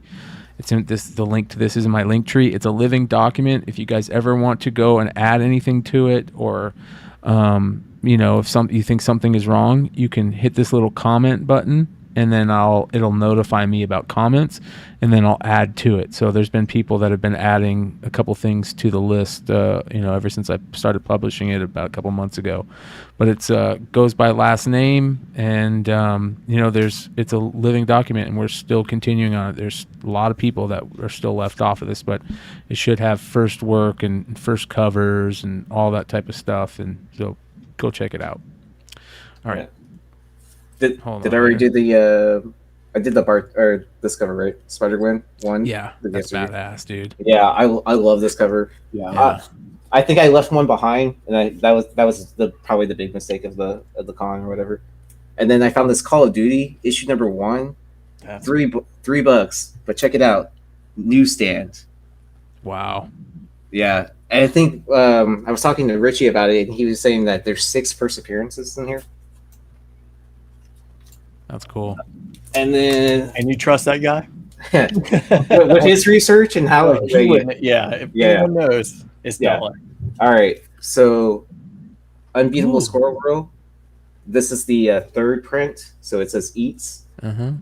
Issue 2 says nuts. Number 3 says kicks, and number 4 says butts. That's great, dude. Great. Yeah, so those are awesome. So it was weird. So I found they didn't have it grouped together. It was all from the same booth, and they had issues 1, 3, and 4. So originally it used to say eat nuts and butts, and then I went back to that booth today to see if they had any more of those Spider-Gwens, and then I found the kicks, and I was like, oh, that's where it was. And then because you found them separately. Well, that's what the guy said too. He's like I should have the whole set for that. He's like, I don't know why it's like this, blah blah blah. And then the issue that was missing had the actual price tag on the back. But then he was like, and then these were individually priced. Oh wow. Yeah, so I was like, well, just to make it fair and stuff like that, I was like, here's like $10, $20 or something like that, just to make up the difference, like where I get a good deal and you still get most of it or whatever. Yeah, but, yeah, not bad. Yeah, hell yeah. You going back tomorrow? I might go back for a little bit, like do final laps. I brought a couple books to trade, but I haven't seen anything I really really wanted. I brought an Heir to the Empire #1, the CGC 96, and the UF4 94. Nice. But everyone has UF4s on at their tables and stuff like that. Yeah. I mean, which makes sense. But yeah, so it's but tomorrow you got to meet Chaz. Yeah. So yeah, I gotta. Nate, you got any pickups? What? Nate got any pickups? Yeah, I've got a couple. One is my favorite. So that looks beautiful. Where is that from, Nate? So it's almost like Mick Foley back in WWE. Shameless plug. This thing, so James, so if you want something to actually hang your CGC books on, James was nice enough to send me one of his prototypes for what Hive has got, which the old logo, not the Charlotte Hornets, the new logo, which it should be. And the reason I put the this one in there, which I think looks great and it's very easy to display. I'm like, literally, you can just when you mount it, you just hang it. It's that easy. And the best part, if anyone hadn't seen it, if you're just kind of curious how it works, you literally just pull this part out, pull your slab in. It's awesome. Yeah, so easy. And the reason I put this one in is because one, Guy, I never really noticed about how you talked about the newsstands. How they overwrite. If you have a newsstand, it doesn't actually cover all. It covers up all the story on the backside. I never realized that until there was a video I saw where you talked about that. Oh, how the barcode on the directs continues that statement that writes down, and then the newsstands is just a barcode, right? Exactly. Yeah. I never knew that, and I think it was maybe when you guys were doing the Hot 10 back, and you mentioned, or it was someone. It was maybe years ago. And I was prospect list. Yeah, I was man, that was and I had bought all these the Death in the Family. I didn't really care about the grade of 9.2, 9.4, 9.6 because it was so important to me. Because I still remember when my dad came home, and my dad doesn't know anything about comics or this stuff, but I remember it was when I was in the 8th grade, 7th grade, 8th grade, and my mom was yelling downstairs. She's like, "Nathan, Dad wants you to come upstairs." So I come up and I come on the screen and porch, and my dad's like, "I just want you to know, I don't know if you know this or not, but Robin's going to die." I was like, "What?" He was like, and they had on ABC News, everyone talks about there was there used to be no spoilers. I was like, spoilers have been around forever. It's not just now, Miss Marvel. This was going on in 1988, so this is not new. And I remember because I actually wrote an essay, one of my college essays to entrance exams to get in. It was about tell me about a passion moment in your life and all that kind of stuff. And I was like, I remember my dad coming home telling me Robin's going to die, and that's when he got into the 1-900 numbers, because it's 900, not 1-800 numbers, whether or not he was going to live or die. And I remember writing the essay about that. So that's why I put it in there. But James, thank you. Love this thing. Yeah, no problem. It's fantastic. So I want to put some context about why I put this in. It's very cool. The Hive. Yeah. Great stuff. Just two other things real quickly. I know hockey season's over, but Leon Draisaitl Platinum O-Pee-Chee rookie. Beautiful, dude. Love the Platinum O-Pee-Chee I set. still think he's honestly the most underrated player in the NHL. Yeah, it's because he plays with Connor McDavid.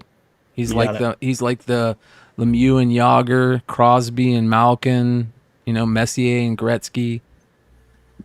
I think it's almost like I think the Messier and Gretzky is a perfect. It's funny because they're with the Oilers too. Mm-hmm. So like they won a cup and say like Connor went somewhere else, and then Draisaitl won one. It's almost like he's I think 2.9's way underrated. Like people forget he was the number 1 pick in the draft before McDavid. He's just fantastic. And I sent Joe this.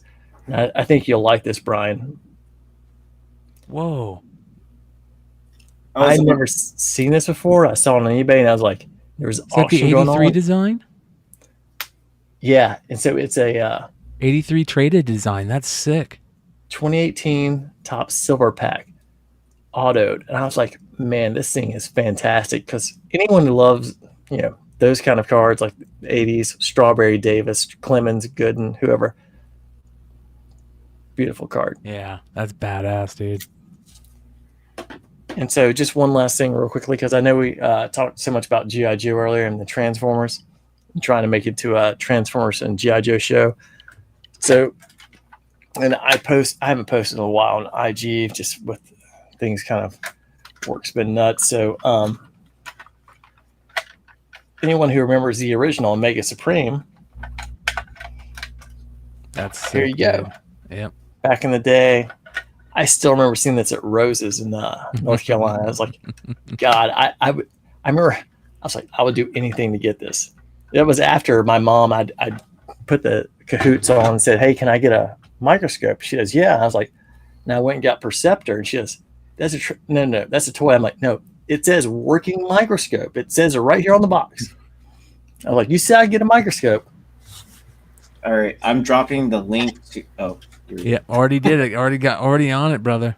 I had it queued up in the chat, ready to go. So for those of you guys that want to go check out that new Hive Comics UV resistant wall mount, they are available for sale. The link is in the live chat. I'll also put the link in the description below. All right, hold on. Let's take a look at this bad boy. Look at this thing. Jesus. So if you are a fan of the G1 series, this is, I would say, knockoff. But good Lord, this thing's heavy. Holy cow, dude. I mean, I'm telling you right now, so Christ almighty. So what weighs more? Look at his unit on this one. Hold on. Your son or that? There's your Generation 1.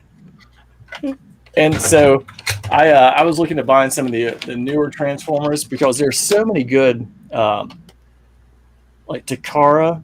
Yep. Takara is the one that actually has most of the, people think about like the higher end Transformers now, but there are a lot of companies that have really nice KOs and they don't cost as much as Takara. And Fan Toys is one of the bigger ones, and Fan Toys has one of Omega Supreme, but it runs about $900. This is DX9, and it costs about a third of that. It was $300. And this thing is, if you want the that's crazy, something that looks very much like the G1 and transforms, and I don't have the batteries, but this lights up, and so does this. Is a great option for $300. I gotta tell you, that's super cool. You can tell this thing is stout. Yeah, that's amazing. My child doesn't weigh this much. Holy crap. That's why all I wanted to do. Yeah. That's dope, Nate. Good shit, dude. All right, James, you got any goodies? I do. All right. So I've got 2 amazing new pieces of artwork. Oh, that's all you guys get to see. Oh, so sorry, can't show you the other side yet. Damn it! I thought it was invisible ink that on that. No, that's that new artist we're bringing to Comix. So you guys everybody, if you pay attention to Bird CD Comics or Hive Comics stuff, we'll be dropping this new artist on Wednesday, and then we've got a release on Saturday with him. But until then, I'm not telling anybody who he is. So, but I did pick this up, or who she is, to make or it who even she more, is. Yes. to make it Is it from an original video game? The arcade game? From Donkey Kong The Jr. in screen? 1981. Yeah. That's so smart, That's awesome. bro. Like, where did you get that? So there's an antique mall not too far from here, and we were going through it, and it's massive, right? It's one of those places that takes hours to get through. And we're going through. I found a couple cool things. My wife found some cool stuff for the house, and then we ended up going upstairs, and there was like sports cards, which there wasn't anything good there. There was like military memorabilia. There's some cool stuff there, and then I walk into this one side area, and the dude's got like a small comic rack. So I'm flipping through the comics, and I turn around, and up on the wall was that. And I start looking around, and he's got like a glass panel from an older machine, like the Starburst looking, thing on it. And then he had, I'm trying to remember the other game, but he had another screen like that, had a bunch of like other top panels too from other games. And I was just like, okay, coming back there. So I had to grab this one, because if this one disappeared before I made it back there, I would have been super sad. But the other stuff, I'm hoping to go back this week and grab it. So, can you talk a little bit about that piece that you picked up and to tell people why it's so important? This one, yeah, because it's got early Princess Peach before she was Princess Peach. This is what was her name? Penelope? I can't remember. My son Princess told Penelope, me. My 11-year-old, Pauline? Was it Pauline? Son, Pauline. My Yeah. 12-year-old son told me this. And he's like, "Oh, that's Pauline," and I'm like, "Okay." So I looked more into it and stuff. It's pretty cool, but yeah, it's Pauline and Jumpman, because it wasn't Mario yet. It was Jumpman. Yeah. So That's not Mario so and cool. Princess Peach. It's Pauline and Jumpman. That's badass. Is Donkey Kong on there too? Yeah. Donkey Kong Jr. Oh, okay. I like this panel down here though. Yeah, that's cool. So that's the first appearance of Donkey Kong Jr. too. And then Pauline's got a lazy eye in this one. I think that's pretty funny. Dude, the fact that I'm looking at that, I remember just going to actually arcades and playing like Donkey Kong, Hubert, Pac-Man, like that. That's how it worked. You know, how many quarters do you have? It's whose birthday is it? That is the piece is just incredible. Like it, I would never get rid of that at all. Well, I know ever. I know Vinny Kumar was talking about the first handhelds of the Donkey Kong. Mm-hmm. My mom actually has one. Oh, that's cool. And it still works. To this Is it day. still the small one? Because I have a Frogger over there. Yeah. Mine's like one of those small little where it games. folds in half, right? It folds in half. No, mine is like 1982. We got Pac-Man and Frogger. They made Donkey Kong. They're 3. And they're like this. They're like small arcades, and you had like little joysticks on them. On and on. So it actually just has the buttons, and it folds in half. I'll show it next time I'm back in Houston. It's funny. Yeah, I got cool plans for that panel. I'm gonna try and backlight it and put a Donkey Kong scene behind it and make it a whole wall piece for the office. Maybe pretty dope. Yeah, that would be cool. Whenever I have the time to do all that. Yeah. One thing I should have picked up was a short box to bring all these comics back home. Yeah. Oh, actually, what I'm going to do tomorrow? I'm going to stop at the con for a little bit, and I'm going to hit up that comic shop that's not at the convention, and I'll probably pick up a short box from there. So it's probably that'd be smart. Yeah, not bad. All right, you guys, we are at. Let's see here, where are we at? We are at the 4-hour mark. What? 3 hours and 15 minutes. You guys are killing me. I always think I'm going to do a short show, and it always turns into 3 hours plus. I wasn't sure if I was going to bring my computer or not. I decided to last minute, like in case something from work popped up over the weekend that only I can handle. Oh, I've seen those before, Nate. Now that you're showing that, showing it. Yeah, we lost the where you put the stopper in for the battery, so I just put tape on. But this is what I had. My parents got. I got Frogger, and my brother got Pac-Man. But Donkey Kong was one of the options. They were only 3. That's cool. That's cool. Yeah, so I don't remember what they're called. They're called there's a certain name for them. The one that my mom has. You guys, there is 91 live viewers right now. Only 43 likes. 43 likes, you guys. Help us out. Those thumbs up and those likes really, really help in the algorithm. We appreciate all the people that watch us live. If you can, please hit that thumbs up. If you're catching this on the rewind, drop us a comment below. Tell us what you think of the show. If you have any questions, also, you guys can check out the Discord. The link for the Beyond Wednesdays Discord is below. We've got a lot of fun stuff going over there where we've got these niche comic collecting categories where we're throwing up all different types of great covers throughout the comics world, and we're going to be doing the same with cards and stuff like that, so come check it out. You can also call into every show, or if there's anything you want us to check out during the show, you can put it in the Discord and we'll bring it up. It's super easy. You can get the free app with your phone or download it free, the free program with your PC. It is absolutely amazing. Also, before we call it a night, I'm going to go back and take a look at, hold on here. We're going to go back and take a look at last week's episodes. So let's go look at the comments. All right, here we go. And that was on Wednesday night, the Iron Sheik show. All right, so. Dude, I was literally watching the Hulu, the special on A&E. Yeah. The night before. Really? Sad, dude. Crazy. 81 years old, though. I mean, the dude, I'm surprised he lived that long. Amazing guy. And like I said, one of these days, I'm going to get this guy right here, Jesse James Comics, to come in here and talk wrestling with us.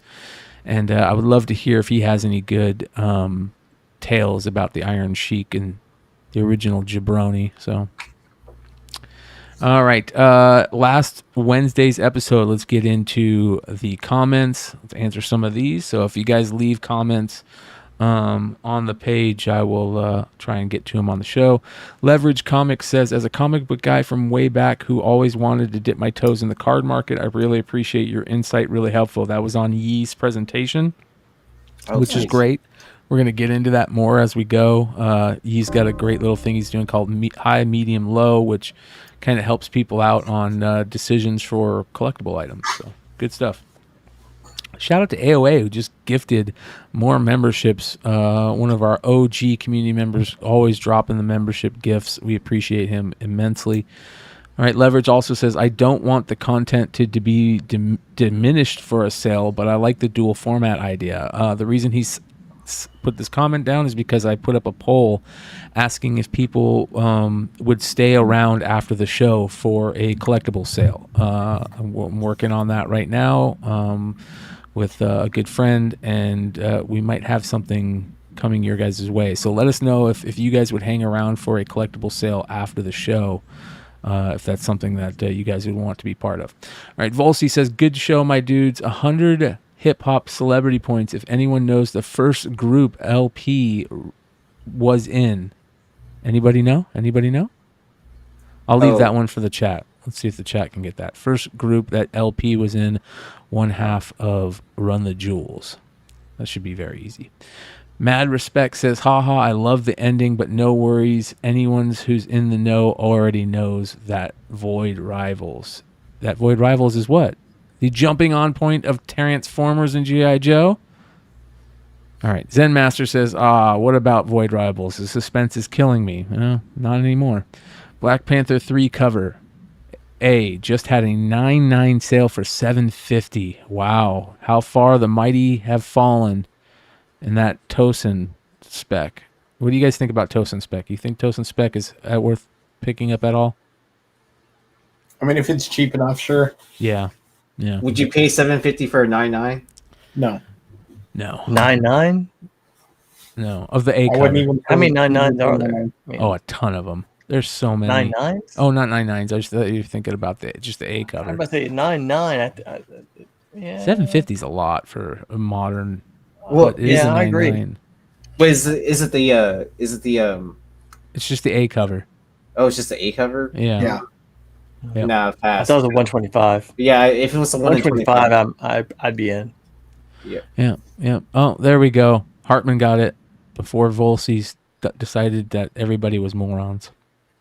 So there we go. Chris says, no, I don't want to see Yee's tramp stamp. Please keep your trousers firmly on. The eBay search engine is totally broken these days. Good luck. There we go. So your tramp stamp is shielded from everybody's eyes for a little bit of time, Yee. I mean, I had to get the matching one with Danzig, so, you know. Yeah, I understand that. I've seen it. It's not that bad. Hashtag the Bogcast. Paul Holloway says, pretty sure I guess 94 bros in chat, but I can't access the live chat on Rewind. That's why I knew about the live chat access on Rewind, because we have our game with guess the amount of bros said in an episode, and it was 96, not 94. It was 96, but shout out to Paul. Anyways, if you guys do guess, when we ask, if you're watching live, and it's only for the live people because everybody else can cheat, if in a show I ask how many bros and you're watching live, you write down in the live chat how many bros are going to be said that episode, and then the next episode, if the amount of bros said matches what you said in the live chat, you get a free goodies. Okay, so it's not the Price is Right rules, like closest to it. No, you have to get it. Yeah, you have to get it. You have to be spot on. Spot on. Yep, spot on. So you got to ring that bell. Yeah, exactly. Hi, Nathan. Guess 69. Ah, nice guess. I'm sure a lot of people guess the same thing though.